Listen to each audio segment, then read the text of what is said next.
പ്രിയപ്പെട്ട സഹോദരങ്ങളെ, കഴിഞ്ഞ മാസം 2025 ജനുവരി 21 തൃശ്ശൂർ വെച്ച് ഹംസ എന്ന വ്യക്തിയുമായി ആലുവയിലുള്ള ഹംസയുമായി ഒരു ഡിബേറ്റ് നടക്കുവാൻ സാഹചര്യമുണ്ടായി. അതിലെ വിഷയം രക്ഷയ്ക്ക് അല്ലെങ്കിൽ നിത്യജീവന് ആധാരമായത് യേശുവിൻ്റെ കുരിശുമരണമാണോ അതോ ന്യായപ്രമാണമാണോ? ഇതാണ് വിഷയം. ഇത് ബൈബിൾ അടിസ്ഥാനമാക്കിയുള്ള ഒരു ചർച്ചയായിരുന്നു. അദ്ദേഹത്തിൻ്റെ വാദം ബൈബിൾ അടിസ്ഥാനമാക്കി യേശുക്രിസ്തുവിൻ്റെ കുരിശുമരണമല്ല രക്ഷയ്ക്കുള്ള ആധാരം, പിന്നെയോ ന്യായപ്രമാണം അനുസരിക്കുക എന്നുള്ളതാണ്. ഇതാണ് അദ്ദേഹം പറഞ്ഞ പ്രധാനപ്പെട്ട പോയിന്റ്. ഈ ചർച്ചയിലേക്ക് വരാനുള്ള സാഹചര്യം എന്ന് പറയുന്നത്, ജനുവരി മാസത്തിലെ ആദ്യത്തെ ആഴ്ചയിൽ അദ്ദേഹം എന്നെ വിളിക്കുകയുണ്ടായി. ആരോ കൊടുത്ത നമ്പറാണ്. ഏതോ വ്യക്തിയോട് അദ്ദേഹം ഡിബേറ്റിൽ ഇങ്ങനെ ഏർപ്പെടുകയും അപ്പോൾ അവർ എന്ത് ചെയ്തു, ഇങ്ങനെ എൻ്റെ നമ്പർ നൽകുകയും ചെയ്തു. എന്നിട്ട് പറഞ്ഞു, എന്നോട് സംവദിക്കൂ, എന്നിട്ട് പറയൂ എന്നുള്ള രീതിയിൽ അവർ സംസാരിച്ചത് കൊണ്ടാണ് ഈ നമ്പർ കിട്ടിയിട്ട് എന്നെ വിളിച്ചത്. എന്നെ വിളിച്ചപ്പോൾ ഞാൻ സംസാരിച്ചപ്പോൾ അദ്ദേഹത്തോട് ചോദിച്ചു, ഇത് നമുക്ക് ഓൺലൈനിലായിട്ട് സംസാരിച്ചാൽ മതി എന്ന് ഞാൻ ആദ്യം ചോദിച്ചു. അപ്പോൾ പോരാത് നേരിട്ട് സംസാരിക്കണം എന്നാണ് പറഞ്ഞത്. എന്നാൽ ഏത് വിഷയമാണ് സംസാരിക്കേണ്ടത് എന്ന് ചോദിച്ചപ്പോൾ രക്ഷയെക്കുറിച്ചുള്ള ഈ സബ്ജക്റ്റ് പറഞ്ഞു. നിത്യജീവൻ എന്ന വാക്കാണ് അത് ഉപയോഗിച്ചത്. നിത്യജീവനെ എന്താണ് അടിസ്ഥാനമായിട്ടുള്ളത് ക്രിസ്തു മതത്തിൽ? യേശുവിൻ്റെ കുരിശുമരണമാണോ അതോ ന്യായപ്രമാണം പാലിക്കുന്നതാണോ? ഇതാണ് അദ്ദേഹം ചോദിച്ച ചോദ്യം. അപ്പോൾ ഞാൻ പറഞ്ഞു, നിങ്ങളുടെ സബ്ജക്റ്റ് പറയും, നിങ്ങൾ മുസ്ലിം ആണല്ലോ, നിങ്ങളുടെ സബ്ജക്റ്റും ഞങ്ങളുടെ സബ്ജക്റ്റും തമ്മിൽ അങ്ങനെ ഡയലോഗ് ചെയ്യാം എന്ന് പറയുകയുണ്ടായി. പക്ഷെ അദ്ദേഹം തയ്യാറായില്ല. പിന്നെ ഞാൻ ആലോചിച്ചു, ഈ കാലഘട്ടങ്ങളിൽ പ്രത്യേകമായി ക്രൈസ്തവ ഇസ്ലാം സംവാദങ്ങളിൽ പലപ്പോഴും അവരുടെ ദൈവത്തെയോ അല്ലെങ്കിൽ അവരുടെ പുസ്തകത്തെയോ അവരുടെ പ്രവാചകനെയോ അപമാനിക്കുന്ന രീതിയിൽ, നിന്ദിക്കുന്ന രീതിയിൽ ഡയലോഗ്സ് വരും എന്നുള്ള ഭയം കൊണ്ടായിരിക്കാം ഇദ്ദേഹം ഇങ്ങനെയൊരു ഡിബേറ്റിന് കടന്നു വന്നത് എന്ന് ഞാൻ പ്രതീക്ഷിക്കാനുണ്ടായത്. അങ്ങനെയെങ്കിൽ നമുക്ക് സുവിശേഷം പറയുവാനായിട്ട്, വചനം പറയുവാനുള്ള അവസരം, അത് സാഹചര്യം അനുകൂലമാണെങ്കിലും പ്രതികൂലമാണെങ്കിലും ദൈവവചനം സംസാരിക്കുക, സുവിശേഷം നൽകുക എന്നുള്ളത് നമ്മുടെ ഒരു കർത്തവ്യമായതുകൊണ്ട് ഞാൻ ആ സംവാദത്തിന് പിന്നീട് തയ്യാറാവുകയായിരുന്നു. എങ്കിലും ആ ഒരു അവസരത്തിലൂടെ അനേകർക്ക് സുവിശേഷം നൽകാമല്ലോ, യേശുവിനെ പരിചയപ്പെടുത്താമല്ലോ എന്നുള്ളതായിരുന്നു എൻ്റെ പ്രധാനപ്പെട്ട ലക്ഷ്യം. യഥാർത്ഥത്തിൽ ആ ലക്ഷ്യത്തിൽ ഞാൻ വിജയിക്കുക തന്നെ ചെയ്തു എന്ന് ഞാൻ പറയട്ടെ. അങ്ങനെയാണ് ഈ സംവാദത്തിന് നിശ്ചയ ഓഫ് ട്രൂത്ത്, നിങ്ങൾക്കറിയാവുന്നതുപോലെ MM അക്ബറും മുഹമ്മദ് ഈസയ്ക്കുള്ള അതേ ടീം തന്നെയായിരുന്നു. അത് ഞാൻ പിന്നീടാണ് അറിയുന്നത്. ആ ടീമിലുള്ളവരാണ് നിശ്ചയ ഓഫ് ട്രൂത്ത് എന്നുള്ള, അവരാണ് വന്നിരുന്നത് എന്നുള്ള കാര്യം. അവരാണ് അത് യൂട്യൂബിൽ ഇട്ടത്. അത് കാരണം നമുക്ക് മനസ്സിലായി നിശ്ചയ ഓഫ് ട്രൂത്ത് ആരാണ് വന്നത്. അദ്ദേഹവുമായി സംസാരിക്കുവാനുള്ള സാഹചര്യം വന്നു. ഇതായിരുന്നു ഇതിൻ്റെ പശ്ചാത്തലം എന്ന് പറയുന്നത്.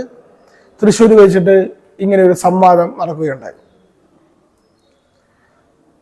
ഈ സംവാദത്തിന്റെ ആദ്യത്തെ മേഖല എന്ന് പറയുന്നത് വിവിധ ഘട്ടങ്ങളാണ് നടന്നത്. അതായത് ആദ്യം എൻ്റെ ഒരു വിഷയാവതരണം, തുടർന്ന് അദ്ദേഹത്തിന്റെ വാദഗതി മുന്നോട്ട് വയ്ക്കുന്നു, വിഷയം അവതരിപ്പിക്കുന്നു. അതിനുശേഷം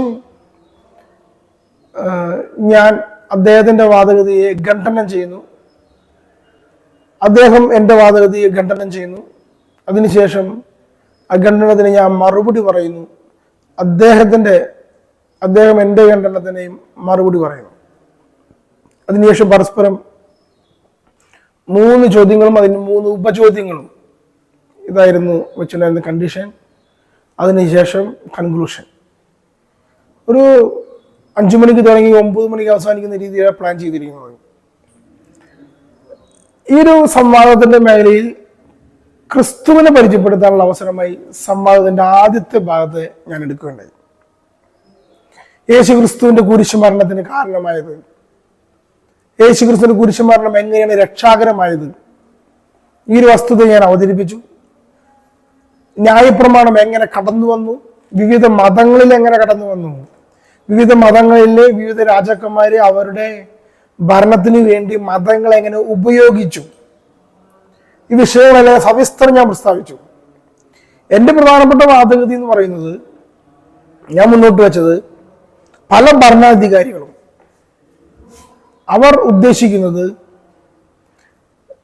അവർ പ്രഖ്യാപിക്കുന്ന പ്രമാണങ്ങൾ അത് ദൈവികമാണെന്ന് അവതരിപ്പിച്ചുകൊണ്ട് ജനങ്ങളെ മുഴുവൻ തൻ്റെ പ്രമാണത്തിനനുസരിച്ച് തങ്ങളുടെ രാജ്യത്തെ ശക്തിപ്പെടുത്തുക.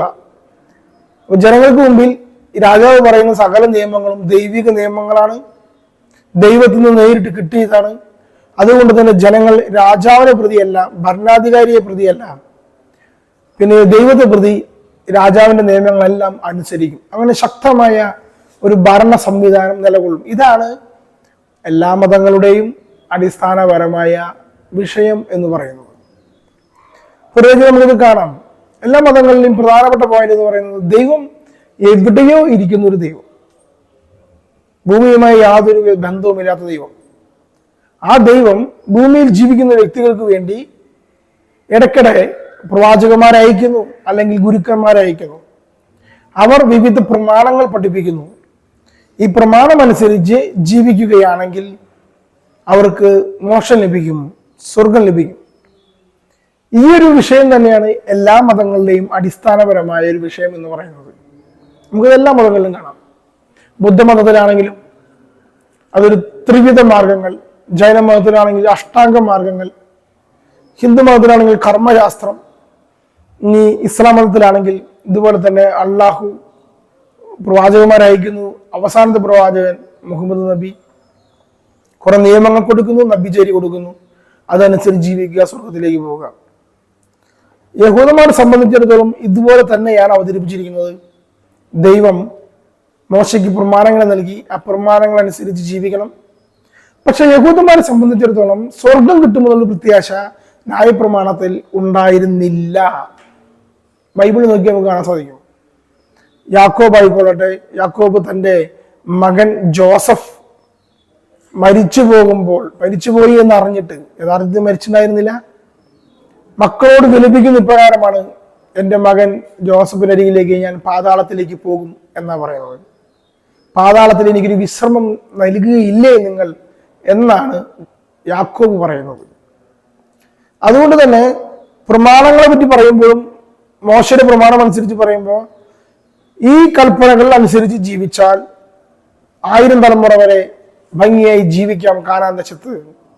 അല്ല, നീ പ്രമാണങ്ങൾ അനുസരിക്കുന്നില്ലെങ്കിൽ 7 തലമുറ വരെ നീ ശിക്ഷിക്കപ്പെടും എന്നുള്ള രീതിയിലുള്ള പ്രബോധനമാണ് പഴയ നിയമത്തിൽ തോറയിൽ നമുക്ക് കാണാൻ സാധിക്കുക. സംവാദത്തിന്റെ ആദ്യത്തെ വിഷയാവതരണം മുതൽ തന്നെ ഹംസ ചോദ്യങ്ങൾ ചോദിക്കാനുണ്ടായത്. കാരണം ഈ സംവാദത്തിന്റെ പ്രത്യേകത ഇത് ഏകവിഷയമാണ്. ക്രൈസ്തവ വിഷയം തന്നെ ബൈബിൾ വെച്ച് സംസാരിക്കുകയാണ് ചെയ്യേണ്ടത്. ആ സമയത്ത് അദ്ദേഹത്തിന് സംശയം മാത്രമേ ചോദിക്കാനുള്ളൂ. കാരണം അവരുടെ വിഷയം എടുക്കേണ്ടതില്ലല്ലോ. പലരും എന്നോട് ചോദിച്ചിട്ടുണ്ട്, എന്തുകൊണ്ടാണ് ബ്രദറെ അവരുടെ വിഷയം ഡയറക്റ്റ് എടുക്കാഞ്ഞത്? അങ്ങനെയാണെങ്കിൽ ഒറ്റയടിക്ക് അത് അവസാനിപ്പിക്കാൻ വരുന്നില്ല ഈ സംവാദം എന്ന് പറയുകയുണ്ടായി. പക്ഷെ യഥാർത്ഥത്തിൽ നമുക്ക് അതിൻ്റെ ആവശ്യമില്ല. നമ്മുടെ സുവിശേഷം മറ്റു മതങ്ങളെ നിന്ദിച്ചുകൊണ്ട് പറയേണ്ട ആവശ്യമില്ല എന്നുള്ളത് കൊണ്ടാണ് ഞാൻ ഈ വിഷയത്തിൽ തന്നെ കേന്ദ്രീകരിച്ചത്. അപ്പൊ അദ്ദേഹം ചോദിച്ച ചില ചോദ്യങ്ങളുണ്ട്. ആ ചോദ്യങ്ങളുടെ ഉത്തരങ്ങൾ ഞാൻ അവിടെ അവതരിപ്പിക്കുകയുണ്ടായി. പക്ഷെ അവരുടെ ഉള്ളിൽ നിൽക്കുന്ന ആ ഒരു അന്ധകാരത്തിന്റെ അല്ലെങ്കിൽ മൂടുപടം എന്നൊക്കെ പറയില്ലേ, നിയമത്തിന്റെ മൂടുപടം, അത് കാരണം കൊണ്ട് അവർക്കത് വ്യക്തമാകുന്നില്ല എന്നുള്ളത് കൊണ്ടാണ് ഒരു അവലോകനമായി ഇത് അവതരിപ്പിക്കുന്നത്. ഞാൻ ആ സംവാദത്തിൽ അവതരിപ്പിച്ച അവരുടെ ചോദ്യങ്ങൾക്കെല്ലാം ഉത്തരം പറഞ്ഞിട്ടുണ്ട്.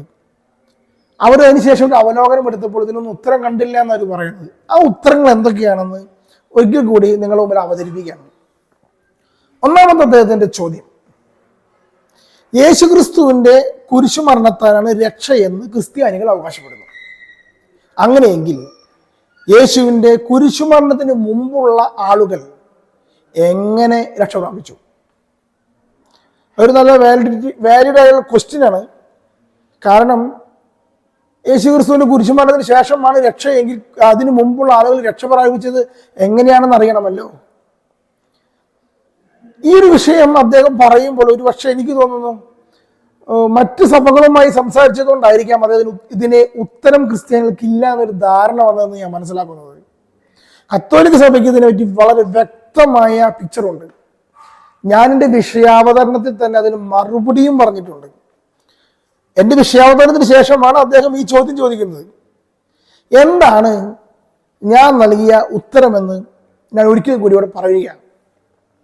യേശുക്രിസ്തുവിന് മുമ്പ് വരെ ഭൂമിയിൽ ജീവിച്ചിട്ടുള്ള എല്ലാ വിശുദ്ധരും, നിയമം അനുസരിച്ച് ജീവിച്ച എല്ലാവരും പാതാളം എന്ന അവസ്ഥയിൽ സൂക്ഷിക്കപ്പെടുകയാണ് ചെയ്തിരിക്കുന്നത്. ബൈബിളിൽ ഇത് കാണാട്ടോ.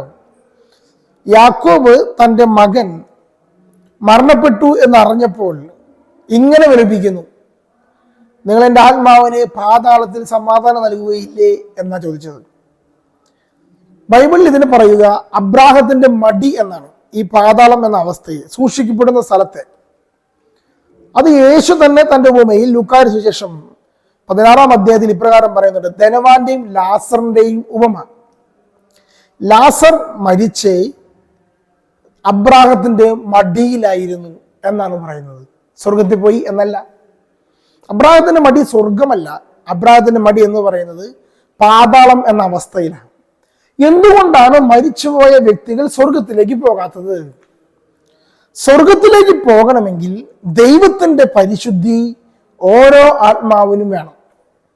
ഭൂമിയിൽ ജീവിക്കുന്ന സകലരും പാപികളായതിനാൽ ദൈവത്തിന്റെ പരിശുദ്ധിയോടൊപ്പം നിൽക്കാൻ സാധ്യമല്ലാത്തതിനാൽ സ്വർഗത്തിൽ അവർക്ക് പ്രവേശനം ഇല്ല. അപ്പോൾ ദൈവത്തിന്റെ പരിശുദ്ധിക്കൊപ്പം നിൽക്കുന്ന ഒരു വിശുദ്ധീകരണം, സഹനത്തിലൂടെയുള്ള ഒരു വിശുദ്ധീകരണം അതിനാവശ്യമാണ്. അത് യേശുക്രിസ്തു കുരിശിലാണ് പൂർത്തീകരിക്കുന്നത്. അങ്ങനെ യേശുക്രിസ്തു കുരിശിൽ പൂർത്തീകരിച്ചതിന് ശേഷം മാത്രമേ ഈ ആത്മാക്കൾക്ക് സ്വർഗത്തിലേക്ക് പ്രവേശിക്കാൻ സാധിക്കുകയുള്ളൂ. അതുകൊണ്ട് ഞാനൊരു വിഷയാവതരണത്തിൽ വളരെ വ്യക്തമായി പറയുകയുണ്ടായി. യേശുക്രിസ്തു കുരിശിൽ മരിച്ചു. യേശുക്രിസ്തുവിന്റെ ആത്മാവ് ഇതേ പാതാളത്തിലേക്ക് കടന്നുചെല്ലുന്നു. യേശുക്രിസ്തുവിന്റെ ശരീരം കല്ലറയിൽ അടക്കപ്പെടുന്നു. എന്നാൽ യേശുവിന്റെ ആത്മാവിലും യേശുവിന്റെ ശരീരത്തിലും ദൈവവചനമാകുന്ന പുത്രൻ തമ്പുരാൻ വ്യാപരിക്കുന്നു. അതുകൊണ്ട് ദൈവം പാതാളത്തിൽ പ്രവേശിച്ചു, അബ്രാഹത്തിന്റെ മടിയിൽ പ്രവേശിച്ചു. നമുക്കറിയാമല്ലോ, നമ്മുടെ വിശുദ്ധ കുർബാനയിലെല്ലാം, പ്രത്യേകിച്ച് സീറോ മലബാർ സഭയിലെ കുർബാനയിൽ സർവാധിപനാം കർത്താവ് എന്ന ഗാനം ആലപിക്കുന്നുണ്ട്. അതിൽ പറയുന്നൊരു കാര്യമാണ്, മർത്തിനു നിത്യം അഹോന്നതമാം ഉത്തമ രക്ഷയുമേകുന്നു. മർത്തിനു നിത്യം അഹോന്നതമാം ഉത്താനം നീ അരുളുന്നു, അക്ഷയമാവേണ്ട ആത്മാവിന് ഉത്തമ രക്ഷയുമേകുന്നു. ഇത് ആദം പാടിയ പാട്ടാണ്. ആദം യേശുക്രിസ്തുവിനെ സ്വാഗതം ചെയ്യുന്ന പാട്ടായിട്ടാണ് സഭാപിതാക്കന്മാർ ഇതിനെ പറയുന്നത്. അങ്ങനെ പാതാളത്തിലേക്ക് യേശുവിന്റെ ആത്മാവ് കടന്നു വന്നപ്പോൾ ദൈവം പാതാളത്തിലേക്ക് ഇറങ്ങി വന്നു. ദൈവം ചെല്ലുന്ന സ്ഥലത്തിന് പറയുന്ന പേരാണ് സ്വർഗം. അപ്പോൾ ഈ ആത്മാക്കളെല്ലാം തന്നെ യേശുക്രിസ്തു ദൈവം പാതാളത്തിൽ വന്നതോടുകൂടി സ്വർഗീയ അവസ്ഥയിൽ പ്രവേശിച്ചു. അതുകൊണ്ടാണ് യേശു മരിച്ചപ്പോൾ പ്രേതാലയങ്ങൾ തുറക്കപ്പെട്ടു എന്ന് പറയുന്നത്. 3-ാം ദിവസം യേശുക്രിസ്തു ഉയർത്തെഴുന്നേറ്റപ്പോൾ ബന്ധനസ്ഥരായി ആത്മാക്കളെ കൂട്ടിക്കൊണ്ടുപോയി എന്നാണ് പത്രോസ് ശ്ലീഹ തന്റെ 1-ാമത്തെ ലേഖനം 3-ാം അധ്യായം 20-ാമത്തെ വാക്യത്തിൽ പറയുന്നത്. ഇങ്ങനെ വ്യക്തമായി യേശുക്രിസ്തുവിന് മുമ്പുള്ള ആത്മാക്കളെ എങ്ങനെയാണ് യേശുക്രിസ്തു രക്ഷിച്ചത് എന്ന് സഭ പഠിപ്പിക്കുന്നുണ്ട്. ബൈബിൾ അനുസരിച്ച് നമുക്ക് പഠിക്കാനുണ്ട്. ഈ ഒരു വിഷയം ഞാൻ വിഷയാവതരണത്തിൽ പറഞ്ഞപ്പോൾ ഇതിനൊരു ബാക്ക്ഗ്രൗണ്ട് അറിയാത്തത് കൊണ്ടായിരിക്കാം ഇവർക്കത് വ്യക്തമായില്ല. ഇതായിരുന്നു ഹംസയുടെ പ്രധാനപ്പെട്ട 1-ാമത്തെ ചോദ്യവും അതിൻ്റെ ഉത്തരവും.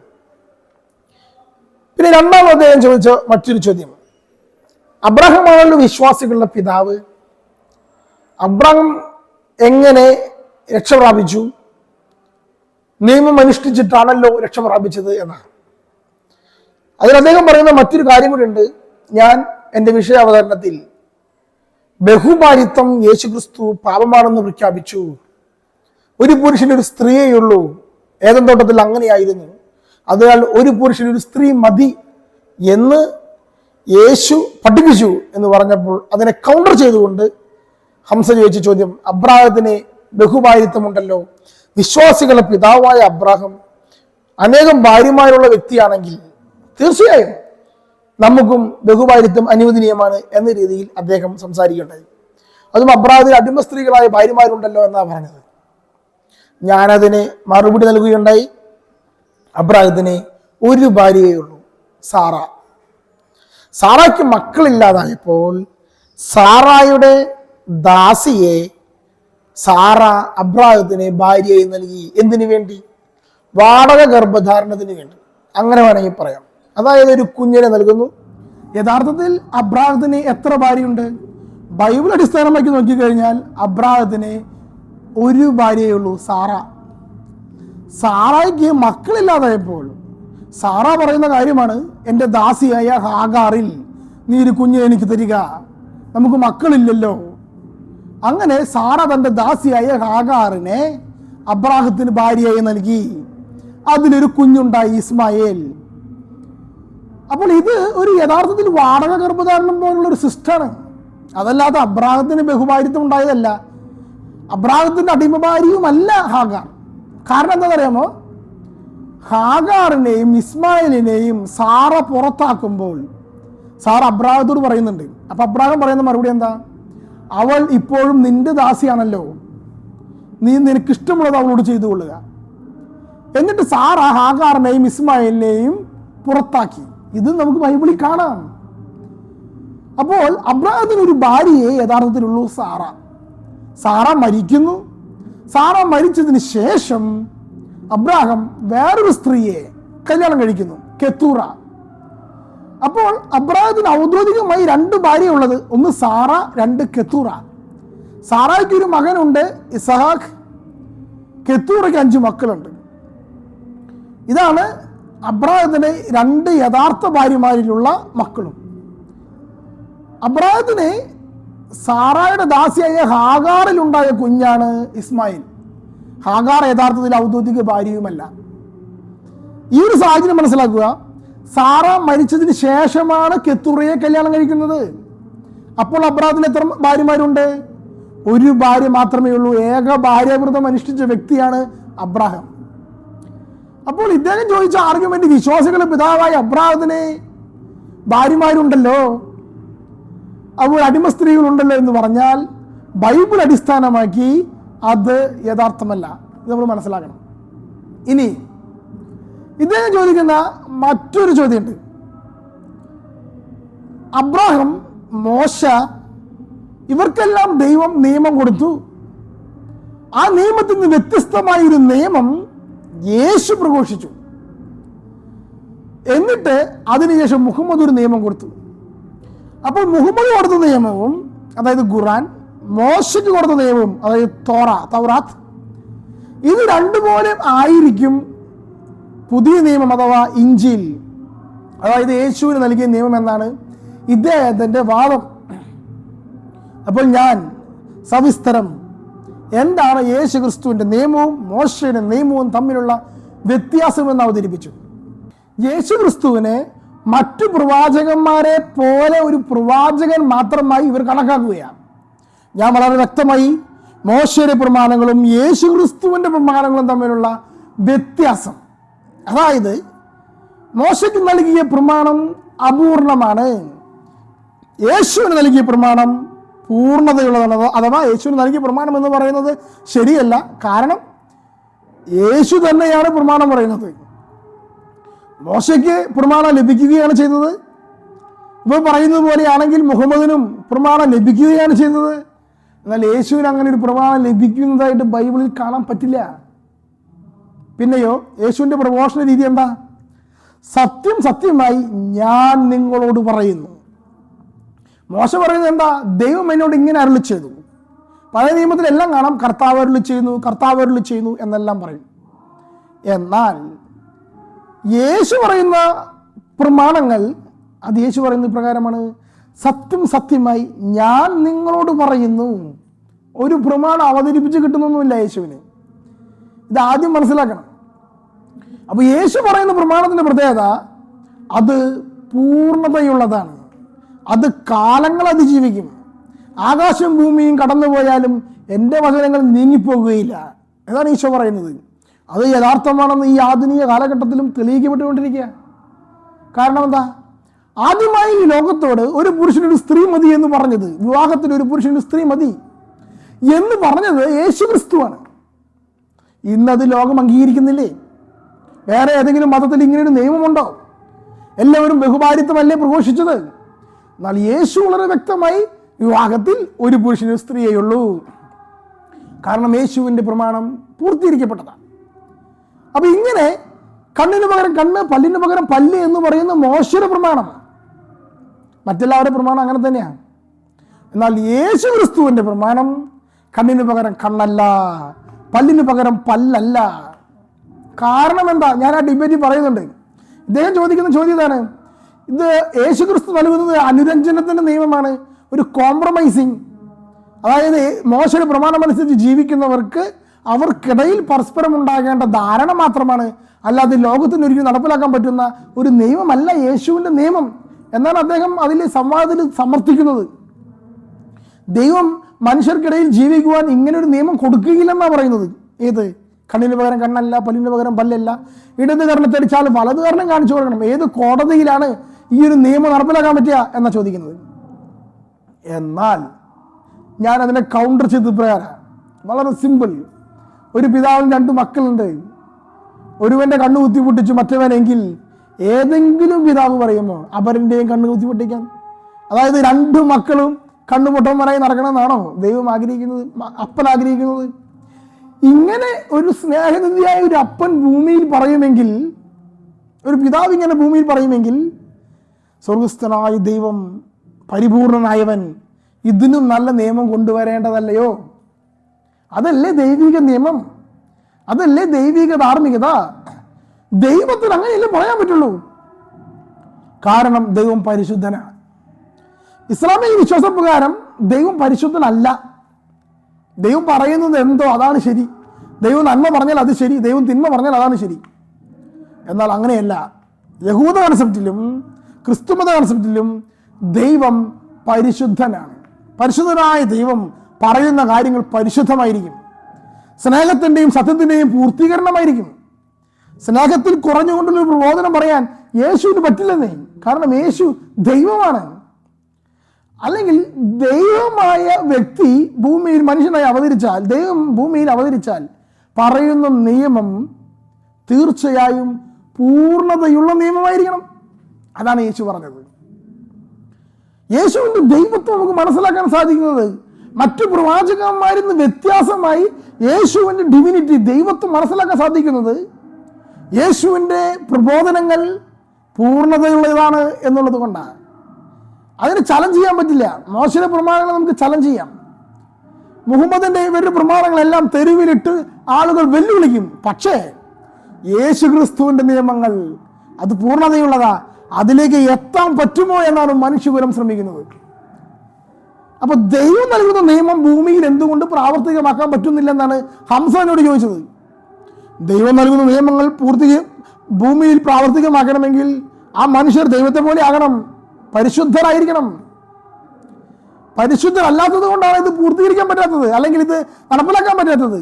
പക്ഷേ ഒരു മനുഷ്യനൊരു നിയമം നിർമ്മിക്കുമ്പോൾ അതിൻ്റെ പൂർണ്ണതയിലേക്കുള്ള നിയമമാണ് നിർമ്മിക്കേണ്ടത്.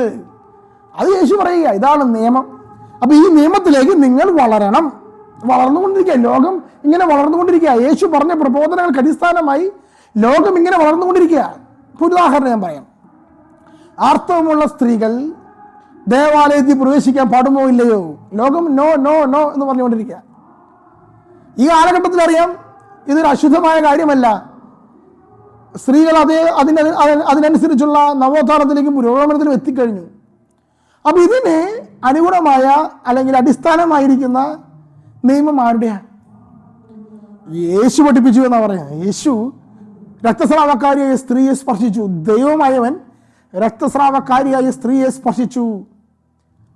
അതിനാൽ അവളുടെ രോഗം സുഖമായി. അതുകൊണ്ടാണ് ക്രിസ്ത്യൻ ദേവാലയത്തിലെ സ്ത്രീകൾ ശ്രീകോവിലിൻ്റെ ഉള്ളിലേക്ക്, അതായത് അൾത്താരയിൽ കയറി നിന്ന് ബൈബിൾ വായിക്കുമ്പോൾ അവർ അശുദ്ധരാണോ അല്ലെങ്കിൽ ആർത്തവചക്രത്തിലുള്ളവരാണോ അതൊന്നും അന്വേഷിക്കാറില്ല. കാരണം യേശു ക്രിസ്തുവിനെ സംബന്ധിച്ചിടത്തോളം ഇതൊന്നും പാപമല്ലെന്നേ. അപ്പൊ ഈ ഒരു യഥാർത്ഥത്തിലുള്ള അല്ലെങ്കിൽ പരിപൂർണതയുടെ നിയമം യേശു കൊടുക്കുക, ഒരു സ്നേഹത്തിന്റെ നിയമം. മറ്റുള്ളവർക്കൊന്നും ഈ നിയമം അറിഞ്ഞുകൂടാ. അപ്പൊ എന്തുകൊണ്ടാണ് ഇവിടെ ഇങ്ങനെ പറയുന്നത്? യേശുവിൻ്റെ നിയമം എന്ന് പറയുന്നത് പൂർത്തീകരിക്കപ്പെട്ട നിയമമാണ്. മറ്റു പ്രവാചകന്മാർ പലതും പറഞ്ഞിട്ടുണ്ടായിരിക്കും. അവരിൽ നിന്ന് വ്യത്യാസമാണ് യേശു ക്രിസ്തു. മുസ്ലിങ്ങളെ സംബന്ധിച്ചിടത്തോളം യേശുവിനെ അവർ കാണുന്നത് മറ്റു പ്രവാചകന്മാരിൽ ഒരുവൻ, അല്ലെങ്കിൽ അവരുടെ പ്രധാനപ്പെട്ട പ്രവാചകനേക്കാൾ താഴെ. ഇങ്ങനെ കരുതുന്നത് കൊണ്ട് എന്ത് സംഭവിക്കണമെന്ന് അറിയാമോ? യേശുവിൻ്റെ നിയമങ്ങളെ അവരുടെ കാഴ്ചപ്പാടിൽ കാണാൻ ശ്രമിക്കുക. യേശു പറഞ്ഞ നിയമങ്ങൾ മറ്റു പ്രവാചകന്മാർ പറഞ്ഞതിൽ നിന്ന് പൂർണ്ണതയുള്ളതാണ്, വ്യത്യസ്തമുള്ളതാണെന്ന് പറയുമ്പോൾ അത് അംഗീകരിക്കാൻ അവർക്ക് സാധിക്കുന്നില്ല.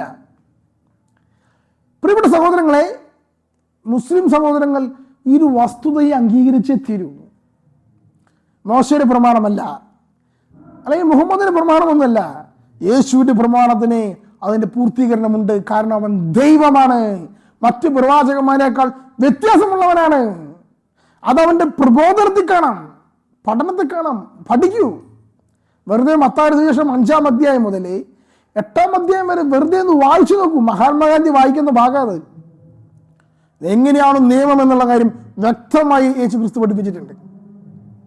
അപ്പോൾ ഈ ഒരു വസ്തുത അവർക്ക് ഉൾക്കൊള്ളാൻ സാധിക്കുന്നില്ല. ഇസ്ലാം മതവിശ്വാസികളെ സംബന്ധിച്ചിടത്തോളം നിയമത്തിന്റെ പൂർത്തീകരണം ഉൾക്കൊള്ളാൻ സാധിക്കുന്നില്ല. അവർ വീണ്ടും വീണ്ടും പറയുന്നത് എന്താണെന്നറിയാമോ? മോശയ്ക്ക് കൊടുത്ത അതേ ന്യായപ്രമാണമാണ് യേശു പ്രസംഗിക്കുന്നതെന്നാണ്. അപ്പോൾ യേശു ക്രിസ്തുവിനെ എന്തിനാണ് യഹൂദന്മാർ കുരിശിന്മേൽ തറച്ചു കൊന്നത്? മോശയുടെ പ്രമാണങ്ങൾ പാലിക്കുന്ന ഒരു വ്യക്തിയെ യഹൂദന്മാർ എന്തിനാണ് എതിർക്കുന്നത്? അതിന് ഹംസ പറഞ്ഞ കാര്യം എന്താണെന്നറിയാമോ?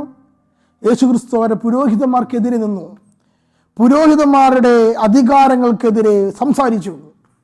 ജനം മുഴുവൻ അവൻ്റെ പുറകിൽ പോയി. ഇതിനൊരു പ്രോബ്ലം എന്താണെന്നറിയാമോ? യേശു യൂദാ ഗോത്രത്തിൽപ്പെട്ട വ്യക്തിയാണ്, പുരോഹിതന്മാർ ലേവി ഗോത്രത്തിൽപ്പെട്ട വ്യക്തികളാണ്. യേശു എത്ര വെല്ലുവിളിച്ചാലും ലേവി ഗോത്രത്തിലെ പുരോഹിതന്മാർക്കൊരു വെല്ലുവിളിയേ അല്ല. ഇത് മനസ്സിലാക്കണേ. നമ്മൾ ഇത് കേൾക്കുമ്പോൾ പെട്ടെന്ന് തോന്നും, ക്രിസ്ത്യാനികളെ പൗരോഹിത്യമുണ്ടല്ലോ, അപ്പോൾ പുരോഹിതന്മാർ വലിയ പ്രൗഢിയിലാണല്ലോ ജീവിക്കുന്നത്. അപ്പം അവർക്കെതിരെ യേശു സംസാരിച്ചത് കൊണ്ട് യേശുവിനെ പുരോഹിതന്മാർ പിടിച്ച് അറസ്റ്റ് ചെയ്ത് കൊന്നു കളഞ്ഞു എന്ന് തോന്നുക. യഹൂദന്മാരെ സംബന്ധിച്ചിടത്തോളം ഈ പുരോഹിതന്മാർ എന്ന് പറയുന്നത് ലേവിയ ഗോത്രക്കാർക്ക് മാത്രം, അതും അഹ്റോന്റെ ഗോത്രത്തിൽപ്പെട്ടവർക്ക് മാത്രം റിസർവ് ചെയ്തിട്ടുള്ള കാര്യമാണ് പൗരോഹിത്യം. അങ്ങനെയുള്ള സന്ദർഭത്തില് യൂദാ ഗോത്രത്തിൽപ്പെട്ട ദാവീദിന്റെ വംശത്തിൽപ്പെട്ട യേശുവിന് ഒരിക്കൽ പോലും ഈ പൗരോഹിത്യത്തെ അവരുടെ അധികാരത്തിൽ നിന്ന് പുറത്താക്കാൻ സാധ്യമല്ല എന്ന് മനസ്സിലാക്കണം. ഈ ഒരു പശ്ചാത്തലം ഒന്നും അറിയാതെ ഇവരിൽ നിന്ന് വാദിക്കുക. യഥാർത്ഥത്തിൽ യേശുവിനെ കൊല്ലാനുള്ള കാരണം എന്താ? അതറിയണമെങ്കിൽ യോഹന്നാന്റെ സുവിശേഷം 5-ാം അധ്യായം മുതൽ വായിച്ചു നോക്കിയാൽ നമുക്ക് കാണാൻ സാധിക്കും. 5-ാം അധ്യായം മുതൽ യഹൂദന്മാരുമായി യഥാർത്ഥമായൊരു ഡിബേറ്റ് നടക്കുന്നുണ്ട്. യേശു പറയുന്നുണ്ട്, എൻ്റെ സ്വർഗ്ഗസ്ഥനായ പിതാവ് പ്രവർത്തന നിരതനാണ്, ഞാനും പ്രവർത്തന നിരതനാണ്. ഈയൊരു ഡയലോഗിന്റെ അർത്ഥം എന്താണെന്നറിയാമോ? ഞാനും ദൈവം ഒന്നാണെന്നാണ്. ഇത് കേട്ട ഉടനെ തന്നെ യഹൂദർ എന്ത് ചെയ്തു അറിയാമോ? അവനെ എറിയാൻ കല്ലുകളെടുത്തു. ഇതാണ് യോഹന്നാന്റെ സുവിശേഷം 5-ാം അധ്യായത്തിൽ പറയുന്നത്. അതിനുശേഷം പുത്രന്റെ അധികാരത്തെ പറ്റി യേശു പഠിപ്പിക്കുന്നുണ്ട്. പുത്രൻ ആരാണെന്ന് വ്യക്തമായി പഠിപ്പിക്കുന്നുണ്ട്.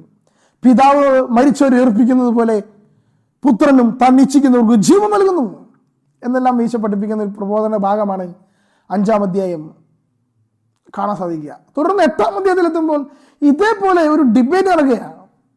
അവിടെ ഈശോ പറയുകയാണ്, ഞാൻ യാഹ്വയാണെന്ന് നിങ്ങൾ വിശ്വസിക്കുന്നില്ലെങ്കിൽ നിങ്ങൾ നിങ്ങളുടെ പാപങ്ങളിൽ മരിക്കും. യോഹന്നാന്റെ സുവിശേഷം 8-ാം അധ്യായം 24-ാമത്തെ വചനമാണ്. ഇതേപോലെ തന്നെ ഞാൻ യാഹ്വയാണെന്ന് യേശു 8-ാം അധ്യായം 28-ാം വാക്യത്തിലും പറയുന്നുണ്ട്. എന്താണ് അതിന്റെ അർത്ഥം? ഞാൻ തന്നെ, ഏഗോ എമി എന്നാണ് ഗ്രീക്കിൽ തന്നെ പറയാ. ഏഗോ എമി പ്രയോഗം. അതായത് പുറപ്പാടിന്റെ പുസ്തകം 3-ാം അധ്യായം 14-ാം വാക്യത്തിൽ ദൈവം യാഹ്വേ മോശയ്ക്ക് പ്രത്യക്ഷപ്പെട്ടിട്ട് ഇങ്ങനെ പറഞ്ഞു, പേരിപ്രകാരം പറയുക, ഞാൻ തന്നെ, ഏഗോ എമി. ഗ്രീക്കിൽ ഏഗോ എമി, ഹീബ്രുവിലാണെങ്കിൽ യാഹ്വേ. ഈ ഏഗോ എമി എന്നൊരു പ്രയോഗം, ഞാൻ തന്നെ എന്ന പ്രയോഗം യേശു ക്രിസ്തു യോഹന്നാന്റെ സുവിശേഷം 8-ാം അധ്യായത്തിൽ പല വട്ടം പറയുന്നുണ്ട്. ഞാൻ ഏഗോ എമിയാണെന്ന് നിങ്ങൾ വിശ്വസിക്കുന്നില്ലെങ്കിൽ നിങ്ങൾ നിങ്ങളുടെ പാപങ്ങളിൽ മരിക്കും.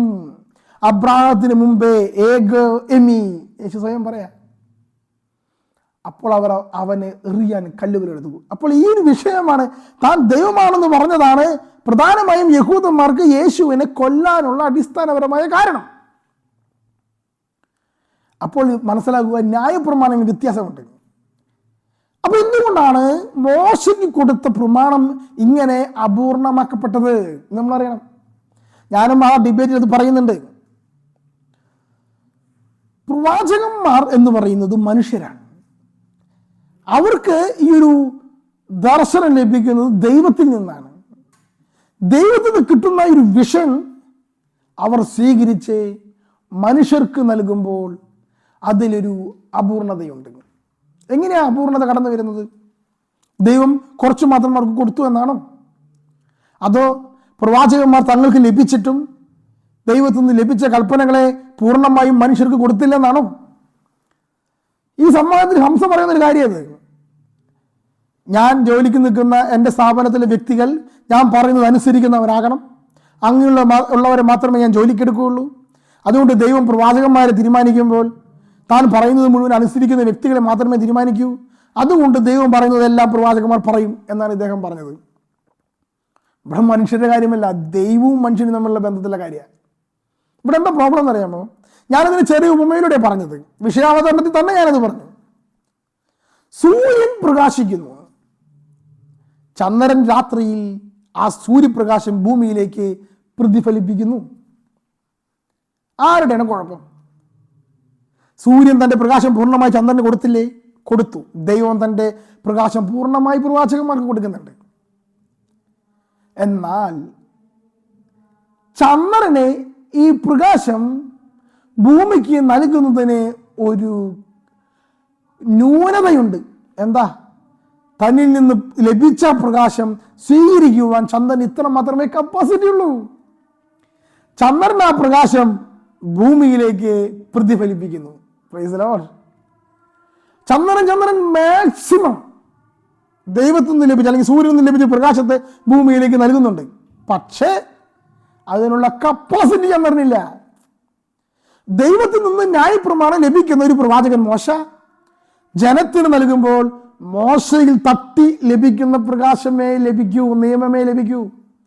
അതിന് കാലഘട്ടത്തിൻ്റെതായ സാഹചര്യങ്ങളുടേതായ എല്ലാവിധ പോരായ്മകളിലൂടെയാണ് ആ പ്രകാശം ദൈവത്തിൻ്റെ ന്യായപ്രമാണം കടന്നു വരുന്നത്. അതിനെ അപ്പസ്തോല പ്രവർത്തനങ്ങളിൽ സ്തെഫാനോസ് പറയുന്നത് എന്താണെന്നറിയാമോ? ദൂതൻ മുഖാന്തരം മോശയോട് ദൈവം സംസാരിച്ചു എന്നാണ് പറയുന്നത്. ഈ ഒരു കുറവിനെയാണ് സൂചിപ്പിക്കുന്നത്. പുറപ്പാടിന്റെ പുസ്തകത്തിലൊക്കെ ദൈവം നേരിട്ട് സംസാരിച്ചു എന്ന് തന്നെ പറയുന്നത്. പക്ഷേ ഒരു ദൂതൻ മുഖാന്തരം സംസാരിച്ചു. കാരണം നമുക്കറിയാമല്ലോ, ദൈവത്തിൻ്റെ ദൈവിക ശ്രവണം സാധ്യമാക്കുന്ന മലകയെ പറയുന്ന പേരാണ് ഭദ്രാസനന്മാർ. Praise the Lord. അപ്പൊ ഈ ഒരു പശ്ചാത്തലം ഇവിടെ ഉണ്ട്. പക്ഷേ ദൈവം മനുഷ്യനായി ഭൂമിയിൽ അവതരിച്ചിറങ്ങി വന്നാൽ ആ മനുഷ്യൻ പറയുന്ന നിയമങ്ങൾ ദൈവിക നിയമങ്ങളാണ്. അതാണ് യേശു ക്രിസ്തു പഠിപ്പിക്കുന്ന ഏവൻഗേലിയോൺ, നിങ്ങൾ ഇഞ്ചിൽ എന്ന് പറയുന്ന ഏവൻഗേലിയോൺ എന്ന് പറയുന്ന സുവിശേഷവും തൗറാത്തും തമ്മിലുള്ള വ്യത്യാസം. Praise the Lord. അപ്പൊ ഈ ഒരു വസ്തുത ഹംസയ്ക്ക് മനസ്സിലാകുന്നത് കാരണം യേശുവിനെ മറ്റു പ്രവാചകന്മാർ ഒരുപോലെ മാത്രം കരുതി എന്നുള്ളത് കൊണ്ടാണ്. അത് അവരുടെ മൈൻഡിൽ കിടക്കുന്ന റീഡിങ്ങിൻ്റെ, അതല്ലെങ്കിൽ അവർ കാണുന്ന കാഴ്ചപ്പാടിൻ്റെ പ്രോബ്ലമാണ്. ഇവിടെയാണ് വിശ്വാസത്തിൻ്റെ തലത്തിൻ്റെ ആവശ്യം. ദൈവം അനുഗ്രഹിക്കട്ടെ ആ വിശ്വാസം ലഭിക്കുവാൻ. ഇത് വളരെ വ്യക്തമായി ബൈബിൾ വായിച്ചു കഴിഞ്ഞാൽ, യേശുവിൻ്റെ പ്രബോധന രീതിയിൽ മനസ്സിലാക്കി കഴിഞ്ഞാൽ ആ ഒരു പൂർണ്ണതയെ വെളിപ്പെടും. ഇല്ലെങ്കിൽ എന്ത് സംഭവിക്കുന്നറിയാമോ? അടിമയും ഉടമയും, അടിമത്തമുണ്ടെന്ന് പറയും, സ്ത്രീ പുരുഷന്റെ താഴെയാണെന്ന് പറയും, അതുപോലെ വരേണ്യവർഗവും താഴ്ന്ന വർഗങ്ങളും, മേൽജാതിയും കീഴ്ജാതിയും, ജാതി വ്യവസ്ഥ, ഞങ്ങൾ മുകളിലുള്ള ആളുകളാണ്, നിങ്ങൾ താഴെയുള്ള ആളുകളാണ്, ഞങ്ങൾ പ്രവാചകന്റെ പരമ്പരയാണ്, നിങ്ങൾ അതിന് താഴെയുള്ളവരാണ്. ഈ ലെവലിലുള്ള കാഴ്ചപ്പാടുകൾ വരുന്നത് ഇപ്രകാരമായതുകൊണ്ടാണ്. അപ്പോൾ ദൈവിക നിയമത്തിലെത്തുമ്പോൾ ഇതെല്ലാം ഈക്വലാണ്, അടിമയും ഉടമയും തുല്യരാണ്. യേശു ആ ഒരു രീതിയിലേക്ക് വളർത്തിക്കൊണ്ടിരുന്ന് കാണാം. യേശു തൻ്റെ ശിഷ്യന്മാരനെ ആദ്യം ദാസന്മാരെന്ന് വിളിച്ചു, പിന്നെ പറഞ്ഞു ഞാൻ നിങ്ങൾ ദാസന്മാരെന്ന് വിളിക്കുകയില്ല, സ്നേഹിതന്മാരെന്ന് വിളിക്കും. പിന്നെ ഈശോ എന്ന് പറയുന്നത് സഹോദരങ്ങളെന്ന് വിളിച്ചു എന്നാണ് പറയുന്നത്. അങ്ങനെ ഈക്വലൈസ് ചെയ്യുക യേശു തൻ്റെ ജീവിതകാലത്തെ പ്രവർത്തനങ്ങളിലൊക്കെ വരുത്തിയിട്ടുണ്ട്. വിജാതീയരെ യേശു ചേർത്ത് പിടിക്കുന്നത് ബൈബിളിൽ കാണാം. അതിൻ്റെ അവസാനത്തെ ഫിനിഷിങ്ങിൽ ഓശാനയിൽ ഈ ജെറുസലേം ആലയത്തെ പറ്റി പറയുന്നത് എൻ്റെ പിതാവിൻ്റെ ആലയം എല്ലാ ജനതകൾക്കുള്ള പ്രാർത്ഥനാലയം എന്ന് വിളിക്കപ്പെടും എന്ന് പറഞ്ഞുകൊണ്ട് ദേവാലയ ശുദ്ധീകരണം നടത്തുന്നിടത്ത് വിജാതീയരെ ദൈവസന്നിധിയിലേക്ക് ഒന്നിപ്പിക്കുന്ന യേശുവിനെ കാണാൻ പറ്റും. അപ്പം ഇതൊക്കെയാണ്. അതുപോലെ സ്ത്രീ പുരുഷ സമത്വം, ലൂക്കായുടെ സുവിശേഷത്തിൻ്റെ പ്രത്യേകത സ്ത്രീകളുടെ സുവിശേഷം എന്നാ പറയാം ലൂക്കായുടെ സുവിശേഷം. കാരണം ഒരു സ്ത്രീക്ക് ദൈവം നൽകുന്ന അനുഭവം പുരുഷന് നൽകുന്ന അനുഭവം ഇങ്ങനെ ഈക്വലൈസ് ചെയ്തുകൊണ്ടാണ് ആ സുവിശേഷം ആദ്യം മുതൽ അവസാനം വരെ കടന്നു ചെല്ലുന്നത്. അതതിൻ്റെ പ്രത്യേകത. ക്രിസ്തുമതത്തിൻ്റെ പ്രത്യേകത അതാണെന്ന് ഈ ഒരു പൂർണ്ണതയുടെ സുവിശേഷം കാണാൻ സാധിക്കും. അപ്പം ഇത് അദ്ദേഹത്തിൻ്റെ വീക്ഷണകോണിൽ നിന്ന് നോക്കുമ്പോൾ മനസ്സിലാക്കാൻ സാധിച്ചില്ല. ഞാനത് ഡിബേറ്റിൽ അവതരിപ്പിച്ചു. പക്ഷെ അദ്ദേഹത്തിന് അത് മനസ്സിലാക്കാനുള്ള കഴിവില്ലായ്മയായിരുന്നു. അതതിൻ്റെ സാഹചര്യങ്ങളായിരിക്കാം, അദ്ദേഹത്തിൻ്റെ ജീവിത സാഹചര്യങ്ങളായിരിക്കാം. അപ്പോൾ ഈ കാര്യമൊന്നും ഞാൻ അതിൻ്റെ ഒരു അവലോകനമായി പറയുകയാണ്. ഇനി അടുത്തൊരു വിഷയത്തിലേക്ക് വരിക. യേശുവിൻ്റെ കുരിശുമരണം രക്ഷയ്ക്ക് കാരണമാണെന്ന് യേശു ക്രിസ്തുവിന് മുമ്പ് ഏതെങ്കിലും പ്രവാചക ഗ്രന്ഥങ്ങൾ പറഞ്ഞിട്ടുണ്ടോ? ഇതാണ് അദ്ദേഹം ചോദിച്ചൊരു ചോദ്യം. അപ്പോൾ അദ്ദേഹം പറയുന്നത് അങ്ങനെ പ്രവാചകന്മാർക്ക് അങ്ങനെ ഒരു വിഷയമേ ഇല്ല, യേശുവിൻ്റെ കുരിശുമരണമാണ് രക്ഷയ്ക്ക് കാരണം എന്നുള്ള കാര്യം. പഴയ നിയമത്തിൽ അങ്ങനെ പറഞ്ഞിട്ടില്ല. പുതിയ നിയമത്തിൽ പൗലോസ് അല്ലാതെ അങ്ങനെ ആരും പറഞ്ഞിട്ടില്ല.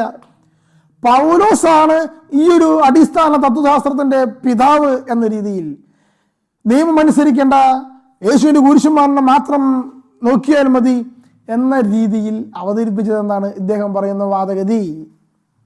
നമുക്ക് ബൈബിളിലൂടെ തന്നെ പോകാം. അങ്ങനെ പറഞ്ഞിട്ടുണ്ടോ പഴയ നിയമത്തിൽ എന്ന് അറിയണമല്ലോ. പഴയ നിയമത്തിൽ രക്ഷകനെ വാഗ്ദാനം ചെയ്യുന്നത് ഏദൻ തോട്ടത്തിലാണ്. അവിടെ സർപ്പത്തോട് പറയുന്നൊരു കാര്യമുണ്ട്, സ്ത്രീയുടെ സന്തതി നിന്റെ തല തകർക്കും, നീ അവൻ്റെ കുതിക്കാലിൽ പരിക്കേൽപ്പിക്കും. ഇതാണ് രക്ഷകനെ കുറിച്ചുള്ള വാഗ്ദാനം. ആദ്യത്തെ വാഗ്ദാനം ഏദൻ തോട്ടത്തിൽ കാണാൻ സാധിക്കുന്നതാണ്. ഇനി രണ്ടാമത് സങ്കീർത്തനങ്ങളിൽ 22-ാമത്തെ അധ്യായത്തിൽ ദാവീദ് പാടുന്ന ഗാനമുണ്ട്. അത് യേശുവിൻ്റെ കുരിശുമരണത്തിൻ്റെ പ്രവചനമാണ്. അവർ എൻ്റെ കൈക്കാലുകൾ കുത്തിത്തുളച്ചു, അവർ എൻ്റെ മേലങ്കിക്ക് വേണ്ടി നറുക്കിട്ടെടുത്തു എന്നെല്ലാമുള്ള സങ്കീർത്തനമാണ്. സങ്കീർത്തനം 22. യേശു കുരിശിൽ മരിക്കുമ്പോൾ പാടുന്നൊരു പാട്ടുണ്ട്, എൻ്റെ ദൈവമേ എൻ്റെ ദൈവമേ എന്തുകൊണ്ട് എന്നെ ഉപേക്ഷിച്ചു. ഇവരിത് വായിച്ചിട്ട് പറയും, കണ്ട യേശു ക്രിസ്തു ഇങ്ങനെ പറയുമോ, ദൈവമേ ദൈവമേ എന്തുകൊണ്ട് ഉപേക്ഷിച്ചു എന്ന് യേശു പറയുന്നു എന്നൊക്കെ പറയും. യഥാർത്ഥത്തിൽ യേശു ക്രിസ്തു സങ്കീർത്തനം 22-ാമത്തെ അധ്യായത്തിൻ്റെ ആദ്യത്തെ വരി അവിടെ പാടിയതാണ്. നമ്മൾ മനസ്സിലാക്കണം. ആദ്യത്തെ വരി പാടിയെന്ന് പറഞ്ഞാൽ ഇസ്രായേൽക്കാരെ സംബന്ധിച്ചിടത്തോളം ആ സങ്കീർത്തനം മുഴുവൻ പാടിയതാണ്. അപ്പം എൻ്റെ ദൈവമേ എന്തുകൊണ്ട് എന്നെ ഉപേക്ഷിച്ചു എന്ന് യേശു പറയുമ്പോൾ ആ സങ്കീർത്തനം പൂർണ്ണമായി പാടാനാണ് അവിടെയുള്ള സന്ദേശം. അതിൽ യേശുവിൻ്റെ കുരിശുമരണത്തെക്കുറിച്ചുള്ള പ്രവചന ഗീതമാണ്. അപ്പോൾ യേശുവിന് കുരിശുമരണത്തെ പറ്റി മുമ്പ് പറഞ്ഞിട്ടുണ്ട്. ഇനി യെശയ്യായുടെ പുസ്തകത്തിലെ 53-ാമത്തെ അധ്യായത്തിലെ 5-ാമത്തെ വാക്യം വളരെ വ്യക്തമായി യേശുക്രിസ്തുവിൻ്റെ കുരിശുമരണം രക്ഷാകരമാണെന്നുള്ള കാര്യം പറയുക. ഈ വചനത്തിൻ്റെ പ്രത്യേകത കേട്ടോ. പുതിയ നിയമത്തിൽ വരുമ്പോൾ എത്യോപ്യക്കാരനായ ഷണ്ടനോട് പീലിപ്പോസ് പറയുന്ന ഒരു വചനഭാഗം, അദ്ദേഹം ഈ വചനഭാഗം എടുത്ത് വായിച്ചിട്ട് ഇത് ആരുടെ കാര്യം പറയുന്നതെന്ന് പറഞ്ഞപ്പോൾ പീലിപ്പോസ് പറഞ്ഞു, ഞാൻ പറഞ്ഞു തരാമെന്ന് പറഞ്ഞുകൊണ്ട് ആ വ്യക്തി അരികിൽ പോയി ഈ വചനം വ്യാഖ്യാനിക്കുന്നുണ്ട്. അപ്പോൾ അദ്ദേഹം ഇറങ്ങി മാമോയിസ് സ്വീകരിക്കുന്നതും ബൈബിളിൽ കാണാൻ സാധിക്കും. യെശയ്യായുടെ പുസ്തകം 53-ാം അധ്യായത്തിൽ എന്ത് പറയുന്നു നമുക്ക് കാണാം. നമ്മെ സംബന്ധിച്ചിടത്തോളം ദുഃഖവെള്ളിയാഴ്ച വായിക്കുന്ന പ്രവചനഗീതങ്ങൾ, സുവിശേഷങ്ങൾ, അല്ലെങ്കിൽ ലേഖനഭാഗങ്ങൾ, പ്രവചനഭാഗങ്ങൾ, പഴയ നിയമഭാഗങ്ങളെല്ലാം ഇതൊരു കണക്ഷനാണ്. സങ്കീർത്തനമൊക്കെ ഇതിന് കണക്ട് ചെയ്തിട്ടുള്ള കാര്യമാണ്. യെശയ്യായുടെ പുസ്തകം 53-ാം അധ്യായം 5-ാമത്തെ വാക്യം ഞാൻ വായിക്കാൻ പോവുകയാണ്. നമ്മുടെ അതിക്രമങ്ങൾക്ക് വേണ്ടി അവൻ മുറിവേൽപ്പിക്കപ്പെട്ടു, നമ്മുടെ അകൃത്യങ്ങൾക്ക് വേണ്ടി ക്ഷതമേൽപ്പിക്കപ്പെട്ടു, അവൻ്റെ മേലുള്ള ശിക്ഷ നമുക്ക് രക്ഷ നൽകി, അവൻ്റെ ക്ഷതങ്ങളാൽ നാം സൗഖ്യം പ്രാപിച്ചു. ഇതാണ് 5-ാമത്തെ വാക്യം. ഇനി 10-ാമത്തെ വാക്യം ഞാൻ വായിക്കേ. അവിടെ നിന്നാണ് അവനെ ക്ലേശങ്ങൾക്ക് വിട്ടുകൊടുത്തത്, പാപപരിഹാര ബലിയായി തന്നെ അർപ്പിക്കുമ്പോൾ അവൻ തൻ്റെ സന്തതി പരമ്പരയെ കാണുകയും ദീർഘായുസ് പ്രാപിക്കുകയും ചെയ്യും. അപ്പോൾ അവൻ്റെ മേലുള്ള ശിക്ഷയാണ് നമുക്ക് രക്ഷ എന്ന് വളരെ വ്യക്തമായി പ്രവാചകൻ പറയുന്ന കാര്യം. യേശുവിൻ്റെ കുരിശുമരണം പാപപരിഹാര ബലിയാണെന്ന് വളരെ വ്യക്തമായി പറയുന്ന കാര്യം ഈ പ്രവചന ഭാഗത്ത് നമ്മൾ കാണുകയാണ്. ഇനി ഞാൻ മറ്റൊരു കാര്യം കൂടി പറഞ്ഞു. പ്രത്യേകിച്ച് ഇസ്ലാമിനെ സംബന്ധിച്ചിടത്തോളം ബലിപ്പെരുന്നാൾ ആഘോഷിക്കുവർ. അബ്രഹാം തൻ്റെ പുത്രനെ ബലിയർപ്പിക്കാൻ മലയിലേക്ക് കൊണ്ടുപോയി എന്നുള്ള കാര്യമാണ് അവർ ബലി പെരുന്നാളായിട്ട് ആഘോഷിക്കുന്നത്. ഈ ബലിപ്പെരുന്നാൾ എന്ന് പറയുന്നത് ബൈബിളിൽ അബ്രഹാം തൻ്റെ ഇസ്ഹാക്കിനെ, മകനെ മോറിയാമലയുടെ മുകളിലേക്ക് കൊണ്ടുപോകുന്ന രംഗം ബൈബിളിലുണ്ട്. അബ്രഹാം എന്താ ചെയ്യുന്നത്? ഒരു വിറകെടുത്ത് മകൻ്റെ ചുമലിൽ വെച്ചു കൊടുത്തു. മോറിയാമല, ജെറുസലേം ഇരിക്കുന്ന മല, ഇന്നത്തെ ഗാഗുൽത്ത, ജെറുസലേം ദേവാലയം ഇരിക്കുന്ന മല, അവിടേക്ക് ഈ മകനെ കൂട്ടിക്കൊണ്ടുപോയി. അവിടെ വെച്ച് ഇത് ശരിക്കും പ്രവചനമാണെന്നേ. പിതാവായ ദൈവം തൻ്റെ പുത്രനെ ബലിയർപ്പിക്കാൻ കൊണ്ടുപോകുന്നതിൻ്റെ പ്രവചനം. അബ്രഹാം എങ്ങനെ പ്രവാചകനായത്? ഇതാണ് അബ്രഹാം പ്രവാചകനായത്. അവൻ പ്രവചിക്കുന്ന പ്രവചനം യേശുവിൻ്റെ കുരിശു മരണത്തിൻ്റെ പ്രവചനമാണ്. അവിടെ മുകളിലെത്തുന്നു, മകനെ ആ വിറകിൽ ബന്ധിക്കുന്നു, കുരിശിൽ ബന്ധിക്കുക. അതിനുശേഷം അവനെ കൊല്ലാൻ കത്തിയെടുക്കുമ്പോൾ ദൈവം തടയുക. ഇവന് പകരം ഒരു കുഞ്ഞാടിനെ മരിക്കട്ടെ എന്നാണ് പറയുന്നത്. പാപപരിഹാരത്തിനുള്ള കുഞ്ഞാട്. വ്യക്തമായിട്ട് ആ കുഞ്ഞാട് ആരാണെന്ന് ഈ ലോക ജനതയ്ക്ക് വേണ്ടി പകരം മരിക്കാനിരിക്കുന്ന കുഞ്ഞാട് ആരാണെന്ന് സ്നാപക യോഹന്നാൻ കാണിച്ചു തരുന്നു. ഇതാ ലോകത്തിന്റെ പാപങ്ങൾ നീക്കുന്ന ദൈവത്തിന്റെ കുഞ്ഞാട് എന്നാണ് സ്നാപക യോഹന്നാൻ യേശുവിനെ ചൂണ്ടിക്കാണിക്കുന്നത്. കണ്ട എത്ര കണക്റ്റഡാ. അവരാണ് ക്രിസ്തു ബലിയർപ്പിക്കപ്പെടുന്നത്, ലോകത്തിന് വേണ്ടി മരിക്കുന്നത്. അപ്പൊ ഇത്ര വ്യക്തമായി പ്രവചനങ്ങളിലൂടെ പറഞ്ഞിട്ടുണ്ട്. അവസാനത്തെ പ്രവാചകനായ സ്നാപക യോഹന്നാൻ ഇത് അടിവരയിട്ട് പറഞ്ഞിട്ടുണ്ട്. അല്ലാതെ ഇത് പൗലോസ് കൊണ്ടുപിടിച്ച കാര്യമൊന്നുമല്ല. പലപ്പോഴും മുസ്ലിങ്ങളുടെ വിചാരം ഇതൊക്കെ പൗലോസ് എന്തോ കുത്തിത്തിരിക്കി കൊണ്ടുവന്ന കാര്യങ്ങളാണെന്നാ. പൗലോസ് ഒന്നും കൊണ്ടുവന്നതല്ലേ. പൗലോസ് പഠിപ്പിക്കുന്ന സ്കൂൾ ഓഫ് തോട്ടാണ്, അല്ലാതെ ഈ വിഷയമൊന്നുമല്ല. ശിഷ്യന്മാർ യേശു ക്രിസ്തുവിന്റെ കുരിശു മരണത്തിനെ ബലിയായി കണ്ടുവെങ്കിൽ പൗലോസ് ലീഗ യേശുവിന്റെ കുരിശു മരണത്തിനെ നീതീകരണമായി കണ്ടു എന്നേ ഉള്ളൂ. രക്ഷയ്ക്കടിസ്ഥാനമാണ് യേശുവിന്റെ കുരിശു മരണം എന്ന കാര്യം പത്രോസും യേശുവിന്റെ ശിഷ്യന്മാരും എല്ലാം വിശ്വസിക്കുന്ന കാര്യമാണ്. അതുകൊണ്ടാണല്ലോ ശിമിയോൻ യേശുവിന്റെ കൈകൾ എടുത്തപ്പോൾ ഇതാ ലോകത്തിന് വേണ്ടിയുള്ള രക്ഷ എൻ്റെ കണ്ണുകൾ കണ്ടു കഴിഞ്ഞു എന്ന് പറഞ്ഞത്. അപ്പോൾ യേശു ക്രിസ്തുവിന്റെ കുരിശു മരണമാണ് രക്ഷയ്ക്ക് ആധാരമെന്ന് പിന്നെ പറയുന്നത് പത്രോസ് ലീഗ തൻ്റെ ആദ്യത്തെ പ്രസംഗത്തിൽ പറയുന്നുണ്ട്. നിങ്ങൾ അവനെ കുരിശുമ തറച്ചു കൊന്നു, ജീവന്റെ നാഥനെ നിങ്ങൾ കുരിശി തറച്ചു കൊന്നു, എന്നാൽ ദൈവം അവനെ ഉയർപ്പിച്ചു. പിന്നെ പറയുന്നൊരു വചനഭാഗമുണ്ട്, അത് പ്രത്യേകം ശ്രദ്ധിക്കണം. എന്താ? സങ്കീർത്തനത്തിൽ പറയുന്ന വചനഭാഗം എടുത്തു പറയുക. അങ്ങേ പരിശുദ്ധൻ അഴിഞ്ഞു പോകാൻ അനുവദിക്കുകയില്ല, അങ്ങൻ്റെ ആത്മാവനെ പാതാളത്തിൽ തള്ളുകയില്ല. അതിനാൽ ദൈവം യേശു ക്രിസ്തുവിനെ ഉയർപ്പിച്ചു. എന്താ ഈ വചനത്തിന് അർത്ഥം എന്നറിയാമോ? നമ്മുടെ രക്ഷയ്ക്ക് ആധാരമായി രണ്ട് വസ്തുതയാണ് പറയുന്നത്. മരണം അടഞ്ഞുപോയ ആത്മാവ് പാതാളത്തിൽ നിന്ന് പുറത്തു വരുന്നു, സംസ്കരിക്കപ്പെട്ട ശരീരം ഇതാ ജീവനോട് പുറത്തു വരുന്നു. കണ്ട, അതാണ് യേശുവിൻ്റെ കുരിശു മരണത്തിലെ സംസ്കാരത്തിലെ ഉയർപ്പിലെ സംഭവിക്കുന്ന ആ രഹസ്യം. യേശുവിൻ്റെ കുരിശു മരണം, ഉത്ഥാനം, ഇതിലൂടെ ലഭിക്കുന്ന രക്ഷ. ഈ ഒരു വസ്തുത വളരെ വ്യക്തമായി പറഞ്ഞിരിക്കുക. ഇനി പത്രോസിന്റെ ലേഖനം, പത്രോസിൽ എഴുതിയ ഒന്നാമത്തെ ലേഖനം 2-ാമത്തെ അധ്യായം 24-ാമത്തെ വാക്യം വായിക്കാൻ പോവാണേ. പത്രോസ് ലീഗ ഈശോയുടെ ശിഷ്യൻ എഴുതിയതാ. നമ്മുടെ പാപങ്ങൾ സ്വന്തം ശരീരത്തിൽ വഹിച്ചുകൊണ്ട് അവൻ കുരിശിലേറി. അത് നാം പാപത്തിന് മരിച്ച് നീതിക്കായി ജീവിക്കേണ്ടതിനാണ്. അവൻ്റെ മുറിവിനാൽ നിങ്ങൾ സൗഖ്യമുള്ളവരാക്കപ്പെട്ടിരിക്കുന്നു. എത്ര വ്യക്തമായിട്ടാണ് യേശുവിൻ്റെ കുരിശു മരണം നമ്മുടെ പാപങ്ങൾ ചുമന്നുകൊണ്ടാണെന്നുള്ള കാര്യം അത് ബലിയർപ്പണമെന്ന രീതിയിൽ തന്നെ പത്രോസ് ലീഗ പറഞ്ഞിരിക്കുന്നത്. അപ്പോൾ യേശുവിൻ്റെ കുരിശു മരണം എന്ന് പറയുന്നത് പ്രവാചകന്മാർ പറഞ്ഞിട്ടുണ്ട്. അതാണ് രക്ഷയ്ക്ക് കാരണമെന്ന് വളരെ വ്യക്തമായി പ്രവാചകന്മാർ പറഞ്ഞിട്ടുണ്ട്. സ്നാപക യോഹന്നാൻ അത് ചൂണ്ടിക്കാണിച്ചിട്ടുണ്ട്. യേശുവിൻ്റെ ശിഷ്യന്മാർക്കത് ബോധ്യവുമുണ്ട്. യേശു തന്നെ തൻ്റെ ജീവിത കാലഘട്ടത്തിൽ 3 പ്രാവശ്യം പീഡാനുഭവ പ്രവചനം പറയുന്നത് നമുക്ക് ബൈബിളിൽ കാണാം.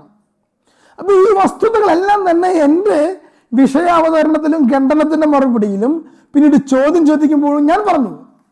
പക്ഷേ അദ്ദേഹത്തിൻ്റെ സ്വതസിദ്ധമായ ശൈലി, അതായത് ഒന്നെങ്കിൽ അദ്ദേഹത്തിന് മനസ്സിലാക്കാനുള്ള കഴിവില്ലായ്മ, അല്ലെങ്കിൽ അത് വിശ്വസിക്കാനുള്ള പ്രാപ്തിയില്ലായ്മ. അതുകൊണ്ട് അദ്ദേഹം പറയുക, ഇതിന് മറുപടി പറഞ്ഞ് ഞാൻ കേട്ടിട്ടില്ലല്ലോ, ഇതിന് താങ്കൾ മറുപടി പറഞ്ഞിട്ടില്ല എന്നുള്ള രീതി പറഞ്ഞപ്പോൾ ഞാൻ വളരെ വ്യക്തമായി പറഞ്ഞു, ഇനിയും ഈ മറുപടി പറയേണ്ടതില്ല, കേൾവിക്കാർ മനസ്സിലാക്കുക എന്നാണ് ഞാൻ മറുപടി പറഞ്ഞത്. അപ്പോൾ ഇവിടെ ഞാൻ ഇത് വീണ്ടും അവതരിപ്പിക്കുന്നത്, ഇദ്ദേഹം വീണ്ടും അവലോകനത്തിൽ ചോദിക്കുക ഞാൻ ഇത് മറുപടി പറഞ്ഞിട്ടില്ലെന്ന്. അതുകൊണ്ടാണ് ഞാൻ ആ ഡിബേറ്റിൽ പറഞ്ഞ അതേ വിഷയങ്ങൾ വീണ്ടും അവതരിപ്പിച്ചത്, കുറച്ചും കൂടി കൂടുതലായിട്ട് ആ പറഞ്ഞ കാര്യങ്ങൾ എക്സ്പ്ലെയിൻ ചെയ്യാൻ ആഗ്രഹിക്കുകയും ചെയ്തത്. ദൈവം അനുഗ്രഹിക്കട്ടെ. നമ്മൾ മുസ്ലിങ്ങളുമായി ഒരു സംവാദത്തിലേക്ക് ചെല്ലുമ്പോൾ അവരുടെ സ്ട്രാറ്റജി എന്താണെന്നുള്ള കാര്യം മനസ്സിലാക്കണം. എന്താണ് ഇവർ ഉദ്ദേശിക്കുന്നത്, അല്ലെങ്കിൽ എന്താണ് ഇവർ പറഞ്ഞു വെക്കുന്ന ആശയം എന്നുള്ളത് മനസ്സിലാക്കി കഴിഞ്ഞാൽ സംവാദത്തിൽ നമുക്ക് അവരുമായി സംവദിക്കുവാൻ വളരെ എളുപ്പമാകും. ഇവരെ സംബന്ധിച്ചിടത്തോളം 2-3 പ്രധാനപ്പെട്ട മേഖലകളുണ്ട്. അവർ ഉദ്ദേശിക്കുക, അവർ പറയാൻ ആഗ്രഹിക്കുന്ന വിഷയങ്ങളുണ്ട്. ആ വിഷയം എന്താണെന്ന് വെച്ചാൽ, ഒന്നാമത്തത് പൗലോസ്ലീഹയാണ് പുതിയ നിയമത്തിലെ പല ലേഖനങ്ങളും എഴുതിയിട്ടുള്ളത്. സുവിശേഷങ്ങൾ എഴുതിയിട്ടുള്ളത് പൗലോസ്ലീഹയുടെ ശിഷ്യന്മാരാണ്. അപ്പൊ അതുകൊണ്ട് തന്നെ യേശുവിന്റെ യഥാർത്ഥ സുവിശേഷം ബൈബിളിൽ ഇല്ല. പൗലോസ്ലീഹയുടെ സ്വാധീനമാണ് പുതിയ നിയമത്തിൽ മുഴുവനുള്ളത്. അതുകൊണ്ട് ഈ പുതിയ നിയമം വിശ്വാസയോഗ്യമല്ല. ഇതാണ് ഇവർ ഇവിടെ പറയാൻ ആഗ്രഹിക്കുന്ന വസ്തുത. അപ്പോൾ യേശുവിന്റെ പ്രബോധനങ്ങൾ എന്ന രീതിയിൽ മത്തായിയുടെയോ മാർക്കോസിന്റെയോ ലൂക്കായുടെയോ യോഹന്നാന്റെയോ സുവിശേഷത്തിൽ നിന്ന് നമ്മൾ അവതരിപ്പിച്ചാൽ അവർ അതിന് വിശ്വസിക്കുന്നില്ല. കാരണം അത് പൗലോസ്ലീഹയുടെ സ്വാധീനത്താൽ എഴുതപ്പെട്ടതാണെന്നാണ് അവർ പറയുന്നത്. ഇതാണ് ഒരു പ്രശ്നം. ഇനി അതിലെന്തെങ്കിലും അവർ വിശ്വസിക്കുന്ന കാര്യങ്ങൾ അതിലുണ്ടെങ്കിൽ അതിനെ അവർ യേശുവിന്റെ പ്രബോധനമായി അംഗീകരിക്കുകയും ചെയ്യും.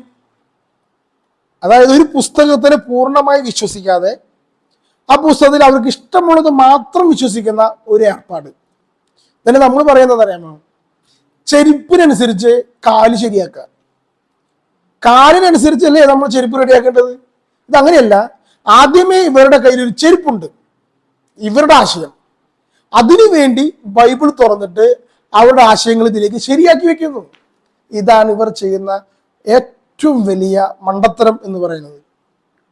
യഥാർത്ഥത്തിലെ യോഹന്നാന്റെ സുവിശേഷവും മാർക്കോസിന്റെ സുവിശേഷവും മത്തായിയുടെ സുവിശേഷവും പൗലോസുമായി യാതൊരു ബന്ധമില്ലാത്തതാണ്. അതിനെന്താ കാരണം? മത്തായിയുടെ സുവിശേഷം ജെറുസലേമിലെ യഹൂദന്മാർക്ക് വേണ്ടി എഴുതപ്പെട്ട പുസ്തകമാണ്. മാർക്കോസിന്റെ സുവിശേഷം വിജാതീയ നാട്ടിൽ ജീവിക്കുന്ന യഹൂദന്മാർക്ക് വേണ്ടി എഴുതപ്പെട്ട പുസ്തകമാണ്. ഇനി ലൂക്കായുടെ സുവിശേഷം ഈജിപ്തിലെ വിജാതിയർക്ക് വേണ്ടി എഴുതപ്പെട്ട പുസ്തകമാണ്. യോഹന്നാന്റെ സുവിശേഷമാകട്ടെ എഫോസോസിലെ യോഹന്നാന്റെ ശിഷ്യന്മാർക്ക് വേണ്ടി എഴുതപ്പെട്ട പുസ്തകം. ഇങ്ങനെയാണ് ഇതിന്റെ ഈ ഗ്രന്ഥങ്ങളുടെ ഒരു രീതി ഉള്ളത്. അത് പഠിക്കുമ്പോൾ നമുക്ക് മനസ്സിലാക്കാൻ സാധിക്കും ഇന്ന ആശയങ്ങൾ ഇവിടെ വന്നിരിക്കുന്നത് ഇന്ന സ്വാധീനത്താലാണ്. അപ്പോൾ ഇതിൽ പൗലോസിന്റെ സ്വാധീനം ഒറ്റ പുസ്തകത്തിലുമില്ല. പിന്നെയും നമുക്ക് ലൂക്കായുടെ സുവിശേഷം, അത് പൗലോസ്ലീഹയുടെ ശിഷ്യനാണ് ലൂക്ക എന്നതുകൊണ്ട് ലൂക്കായുടെ സുവിശേഷത്തിൽ ഒരു പക്ഷെ നമുക്ക് അതിന്റെ സ്വാധീനം വേണമെങ്കിൽ ആരോപിക്കാം. പക്ഷെ ലൂക്കായെ സംബന്ധിച്ചിടത്തോളം അദ്ദേഹം ഒരു ചരിത്രകാരനാണ്, അദ്ദേഹം ഒരു വൈദ്യനാണ്. അത്രയും പെർഫെക്റ്റ് ആയിട്ടുള്ള ഒരു പുസ്തകം എഴുതുന്ന വ്യക്തിയാണ് വിശുദ്ധ ലൂക്ക. ലൂക്ക ഓരോ വ്യക്തികളെയും ഇന്റർവ്യൂ ചെയ്തിട്ടാണ് സുവിശേഷം എഴുതിയിട്ടുള്ളത്. അതാണ് ഇതിന്റെ പ്രത്യേകത. അതായത് പൗലോസിന്റെ സ്വാധീനം കൊണ്ടൊന്നല്ല. നമുക്കിത് മനസ്സിലാക്കണമെങ്കിൽ പൗലോസ്ലീഹ പരിശുദ്ധ കന്യകാമറിയത്തെ കുറിച്ചിട്ട് ഒന്നും തന്നെ പറഞ്ഞതായി ബൈബിളിൽ കാണാൻ സാധിക്കില്ല. പ്രത്യേകിച്ച് ലേഖനങ്ങളിലെ സ്ത്രീയിൽ നിന്ന് ജനിച്ചു, ദാവീദിന്റെ സന്തതിയിൽ നിന്ന് ജനിച്ചു എന്ന രണ്ട് പരാമർശമാണ് പൗലോസ്ലീഹ മറിയത്തെ കുറിച്ച് പറഞ്ഞിട്ടുള്ളത്. എന്നാൽ ലൂക്ക അങ്ങനെയല്ല. ലൂക്ക മറിയത്തെ കണ്ട് ഒരു ഇന്റർവ്യൂ ചെയ്ത് സുവിശേഷത്തിലെ 1, 2, 3 അധ്യായങ്ങൾ മറിയം പറഞ്ഞതുപോലെ എഴുതി വെച്ചിരിക്കുകയാണ്. അപ്പോൾ ഞാൻ ചോദിക്കുന്നത്, ഈ പൗലോസിന്റെ എന്ത് സ്വാധീനമാണ് ലൂക്കായിലുള്ളത്? ഇനി അതിന്റെ പ്രബോധന രീതികൾ പോയി കഴിഞ്ഞാൽ പൗലോസ്ലീഹയുടെ സ്വാധീനത്താൽ ഒന്നുമല്ല അത് എഴുതിയിരിക്കുന്നത്. പ്രത്യേകിച്ച് സ്ത്രീകളുടെ സുവിശേഷം, പാവങ്ങളുടെ സുവിശേഷം, ഇതൊക്കെയാണ് ലൂക്കായുടെ സുവിശേഷത്തിന്റെ പ്രത്യേകത. അപ്പൊ ഞാനിവിടെ പറഞ്ഞു വന്നത്, ഇവരുടെ ഉള്ളിൽ ധരിച്ചിരിക്കുന്ന ഒരു ധാരണ പൗലോസ്ലീഹയുടെ സ്കൂൾ ഓഫ് തോട്ടിലുള്ളതാണ് ഈ പറയുന്ന 4 സുവിശേഷകന്മാരാണെന്നാണ്. അങ്ങനെയല്ല. ഇതാദ്യം നമ്മൾ മനസ്സിലാക്കി വെക്കണം. ലൂക്കായുടെ സുവിശേഷത്തിന്റെ മറ്റൊരു പ്രത്യേകത, ലൂക്കായുടെ സുവിശേഷത്തിന്റെ നമ്മൾ ബന്ധിപ്പിക്കുന്നത് കാള എന്ന സിമ്പലായിട്ടാണ്. കാള ബലിമൃഗ. പൗലോസ്ലീഹയുടെ സുവിശേഷത്തിലെ ബലിമൃഗമായിട്ടല്ല ക്രിസ്തുവിനെ അവതരിപ്പിക്കുന്നത്, പിന്നെയോ നീതീകരണമായിട്ടാണ്. ഇതും ആ വ്യത്യാസമുണ്ട്. അപ്പോൾ നമ്മൾ മനസ്സിലാക്കേണ്ട ഒരു സംഭവം, ഇനി മാർക്കോസിന്റെ സുവിശേഷം, അത് പത്രോസ്ലീഹയുടെ ശിഷ്യനാണ് മാർക്കോസ്. മാർക്കോസ്ലീഹ പൗലോസ്ലീഹയുടെ കൂടെ കുറച്ചു കാലം സുവിശേഷം പ്രസംഗിച്ച് നടന്നു. പിന്നീട് മാർക്കോസിനെ പൗലോസ്ലീഹ ഒഴിവാക്കി. അവിടെയാണ് ബർണ്ണബാസുമായി തെറ്റുന്നത്. പിന്നീട് ബർണ്ണബാസും മാർക്കോസും കൂടി സുവിശേഷം പ്രസംഗിച്ചു പോകുന്നു. പിന്നീട് പൗലോസ് മാർക്കോസിനെ തിരികെ വിളിക്കുന്ന സന്ദർഭവും ബൈബിളിലുണ്ട്. ഇപ്പൊ മാർക്കോസ് എന്ന് പറയുന്നത് ഒറ്റയ്ക്ക് നിൽക്കാൻ പ്രാപ്തിയുള്ള വ്യക്തി, അല്ലാതെ പൗലോസിന്റെ അതേ സ്വാധീനത്തിൽ മാത്രം മിഷൻ പ്രവർത്തനം ചെയ്യുന്ന ഒരു വ്യക്തിയെ അല്ല എന്നതാണ് വസ്തുത. മാത്രമല്ല, പത്രോസ്ലീഹായിൽ നിന്ന് ലഭിച്ച പ്രബോധനമാണ്, സുവിശേഷമാണ് മാർക്കോസ് എഴുതി വെച്ചിരിക്കുന്നത്. പത്രോസ്ലീഹയുടെ മരണശേഷം പത്രോസ്ലീഹായും തനിക്ക് ലഭിച്ച വിഷയങ്ങളെല്ലാം തന്നെ മാർക്കോസ്ലീഹ സുവിശേഷത്തിൽ എഴുതുകയും ചെയ്തത്. അതായത് പത്രോസ് അറിഞ്ഞ യേശുവിനെയാണ് മാർക്കോസ് എഴുതി വെച്ചിരിക്കുന്നത്. ഇതാണ് അതിന്റെ പ്രത്യേകത. അപ്പൊ ചുരുക്കി പറഞ്ഞാൽ സുവിശേഷങ്ങൾക്ക് തനതായ ഒരു വ്യക്തിത്വമുണ്ട്, പൗലോസിന്റെ സ്വാധീനമൊന്നുമല്ല. ഇനി ഞാൻ ചോദിക്കുന്നത്, എന്താണ് ഇവർക്ക് പൗലോസ്ലീഹായോട് ഇത്രയധികം വിഷമം? ഇവര് ഉപയോഗിക്കുന്ന സ്ട്രാറ്റജി അതാണ്. അതായത് ക്രിസ്ത്യാനികൾ എന്ന് പറഞ്ഞാൽ ക്രിസ്തുവിന്റെ ആളുകളല്ല, യേശുവിന്റെ ആളുകളല്ല, പൗലോസിന്റെ ആളുകളാണ്. ഇതാണ് ഇവർ വെക്കുന്ന ഒരു ആശയം. ഈ ആശയത്തിന് എന്ത് അടിസ്ഥാനമാണുള്ളത്? ഇതാണ് ഞാൻ ചോദിക്കുന്നത്. യേശു പറയുന്നതിൽ നിന്ന് വിരുദ്ധമായി പൗലോസ്ലീഹ പറയുന്നു എങ്കിലാണ് ഈ പറയുന്ന ആശയത്തിന് ഒരു പ്രസക്തിയുള്ളൂ. പൗലോസ്ലീഹ പറഞ്ഞ എന്തെങ്കിലും വസ്തുത യേശു പഠിപ്പിച്ചതിൽ നിന്ന് വ്യത്യാസമായിട്ടുണ്ടോ? അതാണ് ചോദ്യം. ഇല്ലെന്ന് നമുക്ക് ഭംഗിയായി സമർത്ഥിക്കാൻ സാധിക്കും. പ്രത്യേകിച്ച് യോഹന്നാൻ സ്ലീഹയുടെ വ്യൂ പോയിന്റ്, പൗലോസ്ലീഹയുടെ വ്യൂ പോയിന്റ്, രണ്ട് ആംഗിളിലുള്ള ദൈവശാസ്ത്രമാണ്. രണ്ട് ആംഗിളിലാണ് കാണുന്നത്. യോഹന്നാൻ സ്ലീഹയെ കഴുകൻ എന്ന് പറയുക, അതായത് സ്വർഗീയ ദൈവികമായ രീതിയിലാണ് യേശുവിനെ കാണുന്നത്. പൗലോസ്ലീഹ കാണുന്നത് അതേ വീക്ഷണകോണിലല്ല. അപ്പോൾ എന്താണ് ഇപ്പൊ ഇവർ പറയുന്നൊരു കാര്യമുണ്ട്, അതായത് യേശു പഠിപ്പിച്ച അതേ കാര്യങ്ങൾ അതുപോലെ അനുഷ്ഠിക്കുന്ന വ്യക്തികളാണ് യേശുവിന്റെ അപ്പസ്തോലന്മാർ. പൗലോസ്ലീഹ വേറെ എന്തോ തെറ്റായി പഠിപ്പിച്ചു. പൗലോസ്ലീഹയുടെ പിൻഗാമികൾ ക്രിസ്ത്യാനികൾ, യേശുവിൻ്റെയും അപ്പസ്തോലന്മാരെയും പിൻഗാമികളാണ് മുസ്ലിങ്ങൾ എന്ന രീതിയിൽ ഒരു നറേറ്റീവ് ഉണ്ടാക്കുക. ഞാൻ നോക്കിയപ്പോൾ ഒരു 99% മുസ്ലിം വിശ്വാസികളും വിശ്വസിക്കുന്ന വിശ്വാസമാണ് ഈ പറഞ്ഞത്. യേശുവും അപ്പസ്തോലന്മാരും മുസ്ലിങ്ങളായിരുന്നു. ആ യേശുവും അപ്പസ്തോലന്മാരും വിശ്വസിക്കുന്നതാണ് മുസ്ലിങ്ങൾ വിശ്വസിക്കുന്നത്. ഇവിടെയാണ് ഞാൻ യേശുവിന്റെ പ്രബോധനം വെച്ചിട്ട് ആ സംവാദത്തിൽ ക്വസ്റ്റ്യൻ ചെയ്തത്. ഒരു പുരുഷന് ഒരു സ്ത്രീ മതിയെന്ന് യേശു പറഞ്ഞു, പൗലോസ് പറഞ്ഞിട്ടില്ല. യേശു പറഞ്ഞു. പൗലോസ് പറഞ്ഞത് എന്താണെന്ന് അറിയാമോ? വിവാഹം കഴിക്കാതിരിക്കുന്നതായിരിക്കും നിങ്ങൾക്ക് നല്ലത് എന്ന രീതിയിലാണ് പൗലോസിന്റെ പ്രബോധനം പോകുന്നത്. എങ്കിലും ഒരു ആനുകൂല്യമായി വിവാഹത്തെ തരുന്നു എന്നൊക്കെയാണ് പൗലോസിന്റെ പ്രബോധനം. ക്രിസ്ത്യാനികൾ അങ്ങനെയല്ലല്ലോ, ഒരു പുരുഷന് സ്ത്രീ എന്ന രീതിയിലാണല്ലോ ജീവിക്കുന്നത്. ഏകഭാര്യത്വം അത് യേശുവിന്റെ പ്രബോധനമാണ്. മത്തായി സ്ലീഹ എഴുതിയ സുവിശേഷമാണ്. ഈശോയുടെ ശിഷ്യനായ മത്തായി സ്ലീഹ, മനസ്സിലാക്കണം, അദ്ദേഹം തന്റെ കൈപ്പടം കൊണ്ട് എഴുതിയതാ. അപ്പൊ അവര് പറയുന്ന കാര്യമുണ്ട്, മത്തായി എഴുതിയതാകില്ല, പൗലോസ്ലീഹ എഴുതിയിട്ട് മത്തായിയുടെ പേര് എഴുതി എന്നൊക്കെ വിശ്വസിക്കാൻ നമ്മൾ മണ്ടന്മാരാവണം. അപ്പൊ യേശു പറഞ്ഞ പ്രബോധനം അനുസരിച്ച് ഏകഭാര്യത്വ വ്രതം എടുക്കുന്നവരാണോ മുസ്ലിങ്ങൾ? യേശു പറഞ്ഞ പ്രബോധനം അനുസരിച്ച് ഒരുവന്റെ വായിലൂടെ ഉദരത്തിൽ ചെല്ലുന്നത് ഒരുവൻ അശുദ്ധനാക്കുന്നില്ല, അവന്റെ ഹൃദയത്തിൽ നിന്ന് പുറപ്പെടുന്നതാണ് ഒരുവൻ അശുദ്ധനാക്കുന്നത് എന്നതനുസരിച്ച് ഏതു ഭക്ഷണവും വിശുദ്ധമാണെന്ന് അവൻ പ്രഖ്യാപിച്ചു. യേശുവിന്റെ പ്രബോധന. ഈ പ്രബോധനം ഉപയോഗിച്ചുകൊണ്ട് മുസ്ലിങ്ങൾ ഒട്ടകത്തെ തിന്നാം എന്നൊരു ന്യായം വെക്കാറുണ്ട് കേട്ടോ. കാരണം മോശ ഒട്ടകത്തെ തിന്നരുതെന്ന് പറഞ്ഞു, മുസ്ലിങ്ങൾ ഒട്ടകത്തെ തിന്നും. അപ്പൊ ഒട്ടകത്തെ തിന്നാനുള്ള കാരണമായിട്ട് പറയുന്നത് ഈസാ നബി തിരുത്തിന്ന. യേശു ക്രിസ്തു എല്ലാം ഈ പറയുന്ന ഭക്ഷണ പദാർത്ഥങ്ങൾ എല്ലാം കഴിക്കാമെന്ന് യേശു പറഞ്ഞിട്ടുണ്ട്. ഇവരങ്ങനെ അനുസരിച്ച് ജീവിക്കുന്നുണ്ടോ?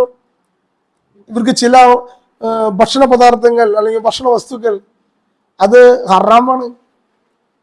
അപ്പൊ എവിടെ തെറ്റുപറ്റിയത്? യേശു പഠിപ്പിച്ചതനുസരിച്ചാണ് ഇവർ ജീവിക്കുന്നത്. കണ്ണിന് പകരം കണ്ണ്, പല്ലിന് പകരം പല്ല് എന്നാണ് മോശയുടെ ന്യായപ്രമാണം. ഇസ്ലാമിനെ നോക്കിയാലും അതേ ന്യായപ്രമാണം കാണാൻ സാധിക്കും. ഒരു തെറ്റ് ചെയ്താൽ പാപിയെയാണ് കാണുക, പാപത്തെ അല്ല കാണുക. ഒരു വ്യക്തി പാപം ചെയ്തു കഴിഞ്ഞാൽ ആ വ്യക്തിയാണ് തെറ്റ് ചെയ്തത്. അതാണ് ഇസ്ലാമിന്റെ കാഴ്ചപ്പാട്. അതുകൊണ്ട് എന്ത് ചെയ്യും? ഒരുവൻ മറ്റൊരുവന്റെ കണ്ണു കുത്തിപ്പൊട്ടിച്ചാൽ അവന്റെയും കണ്ണു കുത്തിപ്പൊട്ടിക്കും, അംഗവിച്ഛേദം ചെയ്യും. മോഷ്ടിച്ചു കഴിഞ്ഞാൽ കൈ മുറിച്ചു കളയും, വ്യഭിചാരം ചെയ്താൽ കല്ലെറിഞ്ഞു കൊല്ലും.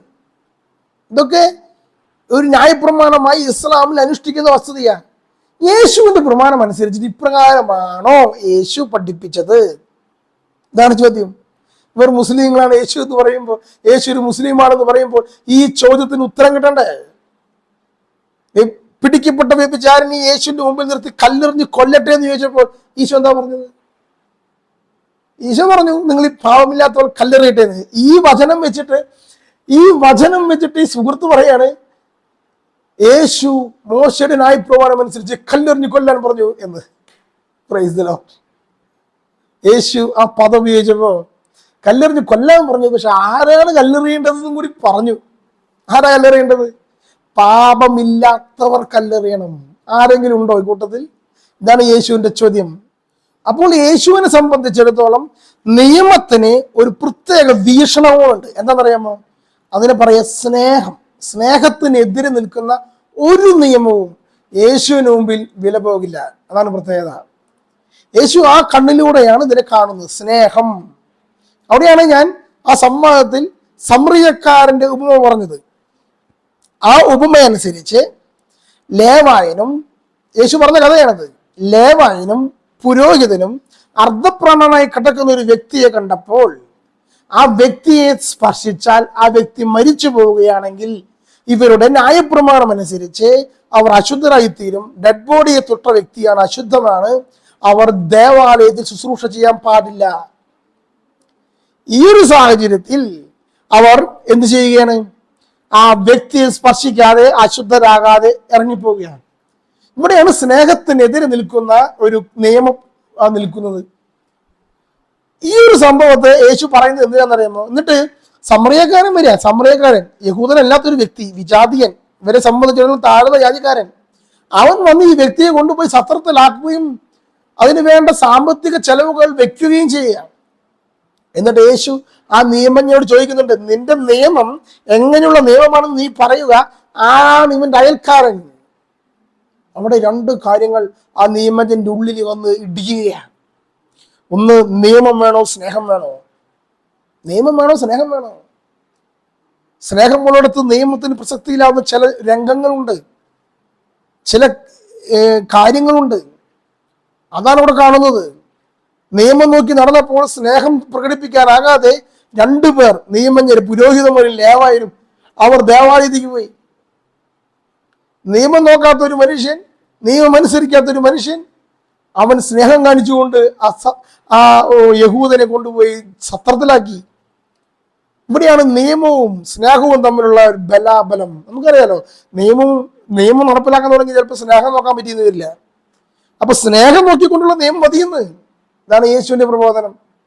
ഇവരുടെ ഏതെങ്കിലും ലോയില്, ഏതെങ്കിലും നിയമത്തില് ഇപ്രകാരമുണ്ടോ? ഇവരുടെ സിവിൽ നിയമമായിക്കോട്ടെ, ക്രിമിനൽ നിയമമായിക്കോട്ടെ, ശരീഅത്ത് ലോയില്,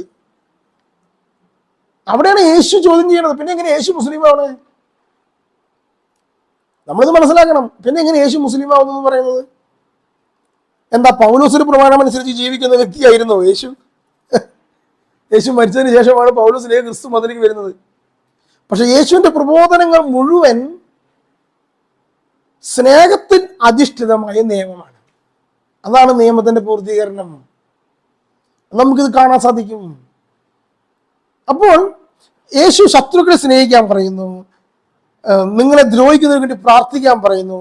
അതിന് കാരണം ഈശോ പറയുന്നുണ്ട്, നിങ്ങളുടെ സ്വർഗസ്ഥനായ പിതാവ് എല്ലാവരുടെ മേലും ഒരുപോലെ മഴ പെയ്യിക്കുന്നു, എല്ലാവരുടെ മേലും നീതിമാന്മാരും ദുഷ്ടന്മാരും മേൽ വെയിലും നൽകുന്നു, മഴയും നൽകുന്നു ഒരുപോലെ. ഇതാണ് ദൈവത്തിന്റെ സ്നേഹം. ഇതേപോലെ നിങ്ങൾ പ്രവർത്തിക്കുകയും. ഇതാണ് യേശു പഠിപ്പിക്കുന്നത്. ഇത് യേശു പഠിപ്പിക്കുന്നതല്ല, പൗലോസ പഠിപ്പിക്കണേ എന്ന് പറയുകയാണെങ്കിൽ പിന്നെ പൗലോസിനെ ദൈവം എന്ന് വിളിക്കേണ്ടി വരും. മനസ്സിലായോ? കാരണം എന്താ?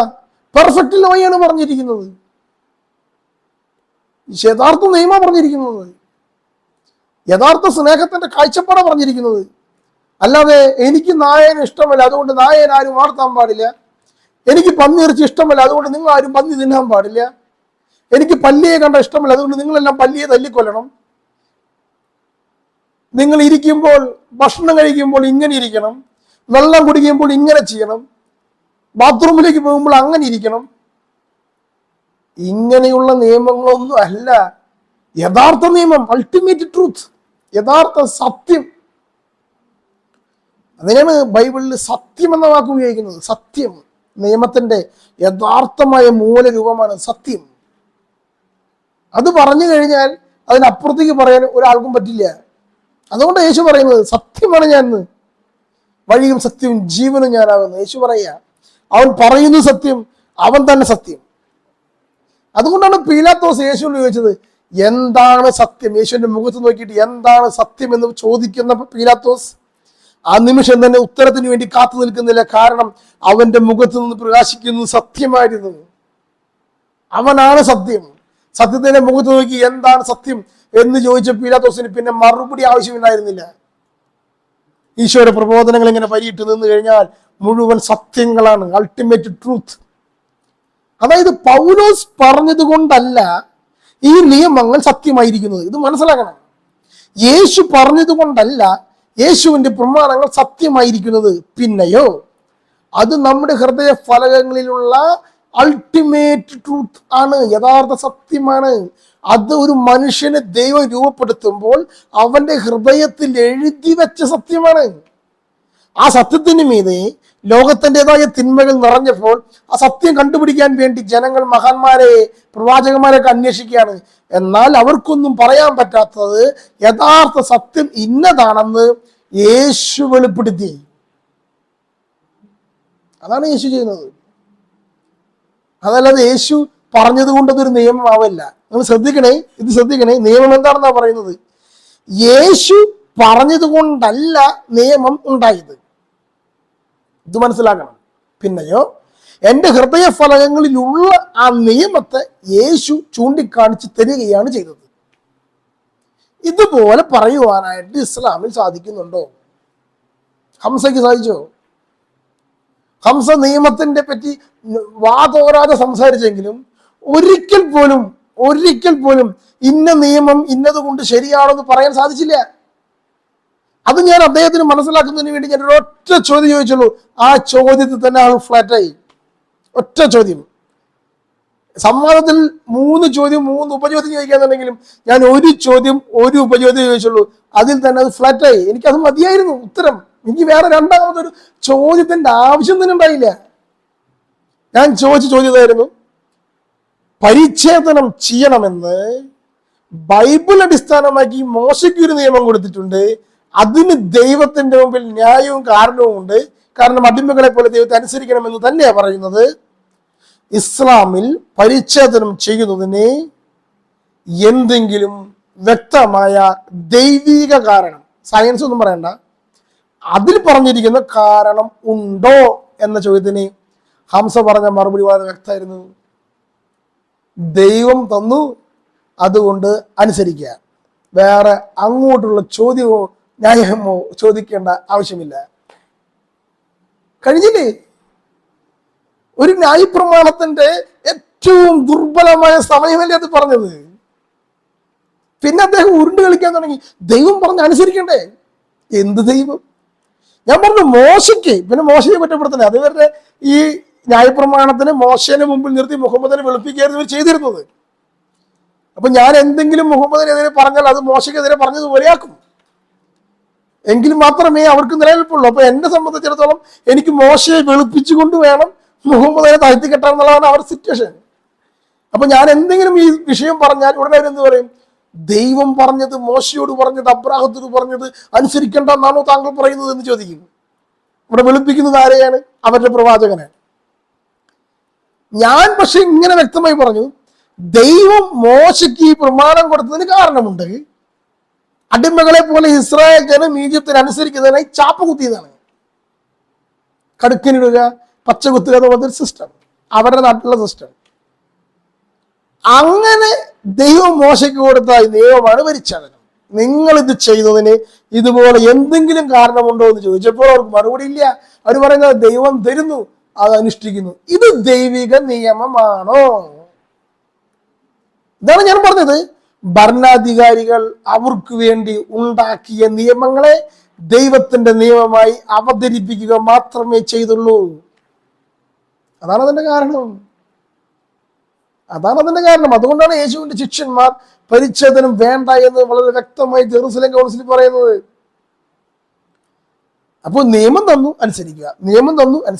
ഇതിനപ്പുറത്തേക്ക് ഈ നിയമത്തിന് യാതൊരു പ്രസക്തിയില്ലാതെ നമ്മളത് മനസ്സിലാക്കണം.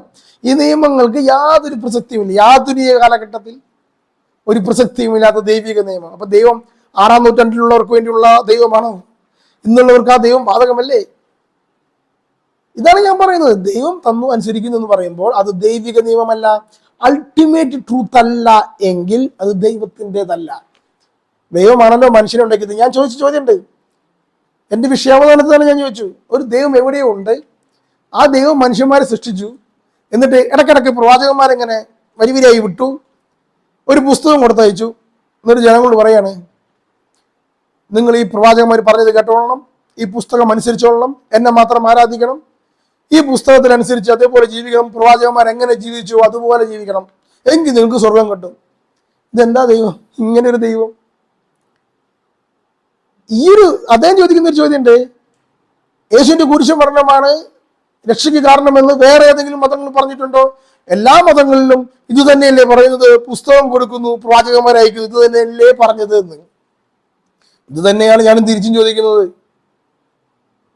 എല്ലാ മതങ്ങളും രാജാക്കന്മാർ വളർത്തിയ മതങ്ങളാണ്. ഭരണാധികാരികൾക്ക് വേണ്ടി അവർ നിയമമുണ്ടാക്കുന്നു, ആ നിയമത്തിന് ദൈവിക പ്രതിച്ഛായ കൊടുക്കുന്നു, എന്നിട്ട് പറയും ദൈവം പറഞ്ഞതാണ്, രാജാവ് പറയുന്ന ഓരോ നിയമങ്ങളും അനുസരിച്ചു കൊള്ളുക. ഇതിനപ്പുറം ഇതിൽ എന്ത് യുക്തിയുള്ളത്? അതാണ് ഞാൻ ചോദിച്ചത്.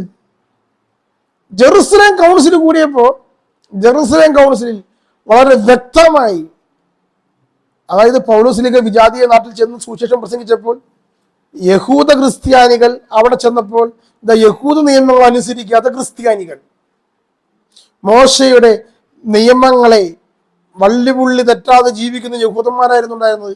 ആ യഹൂദന്മാർ ക്രിസ്ത്യാനികളായപ്പോൾ യഹൂദന്മാരുടെ ആ പാരമ്പര്യവും ക്രിസ്തുവിനെയും സ്നേഹിച്ചുകൊണ്ട് മുന്നോട്ട് പോയത്. അതിൽ നിന്ന് വ്യത്യസ്തമായി വിജാതീയർ അവരുടെ സംസ്കാരവും ക്രിസ്തുവിനെയും കൂടി ചേർത്ത് കൊണ്ടുപോവുകയാണ്. അങ്ങനെ കണ്ടപ്പോൾ അവിടെ ഒരു ക്ലാഷ് ഉണ്ടായി. എന്താണ് ഇതിൽ യഥാർത്ഥ സത്യം? യഹൂദന്മാരുടെ നിയമങ്ങൾ യേശു ക്രിസ്തുവിന്റെ പ്രബോധനം അനുസരിച്ച് കൊണ്ടുപോകേണ്ടതോ അല്ലെങ്കിൽ അത് പറയേണ്ടതല്ലേ, അത് അവർ പഠിപ്പിക്കേണ്ടതല്ലേ? വിജാതീയ ആളുകളെ മോശയുടെ ന്യായപ്രമാണം പഠിപ്പിച്ചിട്ട് വേണ്ടേ യേശുവിനെ പഠിപ്പിക്കാൻ എന്നാണ് അവരുടെ സംശയം.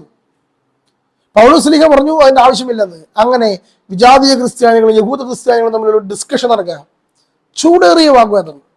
അതിനുശേഷം ഈ വാഗ്വാദത്തിൽ എല്ലാവർക്കും സംസാരിക്കാൻ അവസരമുണ്ട്. ആ ജെറുസലേം കൗൺസിലിലെ പ്രഥമ സ്ഥാനത്തിരിക്കുന്ന വ്യക്തി പത്രോസ്ലീഹയാണ്, അധ്യക്ഷ സ്ഥാനത്തിരിക്കുന്ന വ്യക്തി യാക്കോബ് സ്ലീഹയാണ്. എന്നിട്ട് അവരെടുത്ത തീരുമാനം എന്താ? അവരെടുത്ത തീരുമാനം വളരെ സ്പഷ്ടമായിരുന്നു.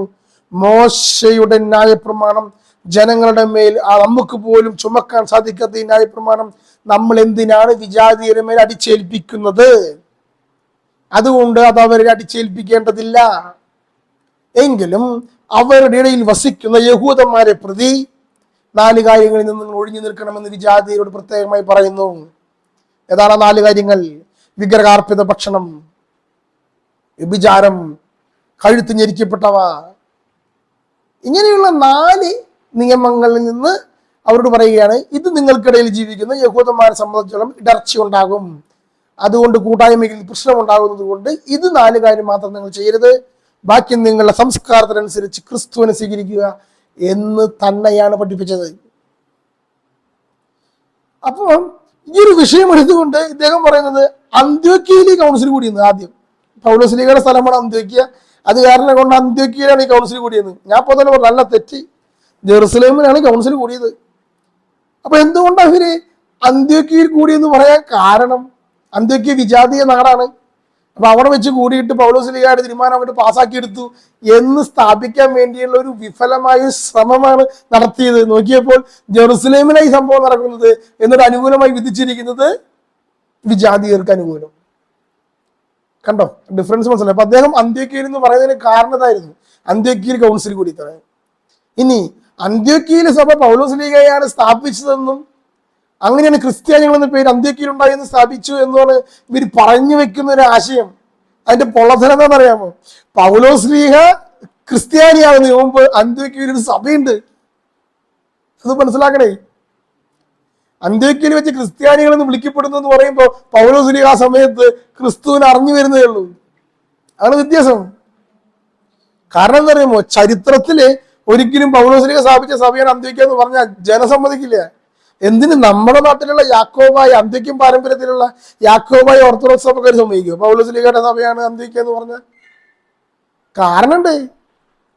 ചരിത്രം പറയുന്നത് പത്രോസ്ലീഹ ജെറുസലേം കഴിഞ്ഞാൽ പിന്നെ പോയി പ്രസംഗിച്ച സ്ഥലമാണ് അന്ത്യോക്യ. അവിടെ നിന്ന് പിന്നെ റോമിലേക്ക് പോയി എന്നാണ് ചരിത്രം പറയുന്നത്. അവിടെയുള്ള രാജാവ് പത്രോസിനെ വിളിച്ചു വരുത്തി പ്രസംഗിപ്പിച്ചു. തിയോഫിലസ് അദ്ദേഹം പത്രോസിന്റെ പ്രസംഗം കേട്ട് മനസ്സ് തരപ്പെട്ട് അവിടെയുള്ള ജനങ്ങൾ ക്രിസ്ത്യാനികളായി എന്നുള്ളൊരു ചരിത്രമാണ് കിടക്കുന്നത് അന്ത്യോക്യയിൽ. പിന്നീട് പത്രോസ്ലീഹ റോമിലേക്ക് പോയി. റോമിൽ വെച്ച് പത്രോസും പൗലോസും കൂടി ഒരുമിച്ച് അവിടെ സുവിശേഷം പറഞ്ഞു എന്നാണ് ചരിത്രം പറയുന്നത്. എന്നിട്ട് അവർ ഒരേ ദിവസം മരിച്ചു എന്നാണ് പറയുന്നത് നീറോ ചക്രവർത്തിയുടെ കയ്യാൽ.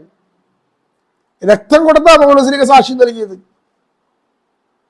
അതാണ് ജൂൺ 29 കത്തോലിക്ക സഭ പത്രോസ് പൗലോസ് സ്ലീഹന്മാരുടെ തിരുനാൾ ആചരിക്കുന്നത്. അത്രയും ബന്ധമുണ്ട് പത്രോസും പൗലോസും തമ്മില് ചരിത്രത്തിൽ.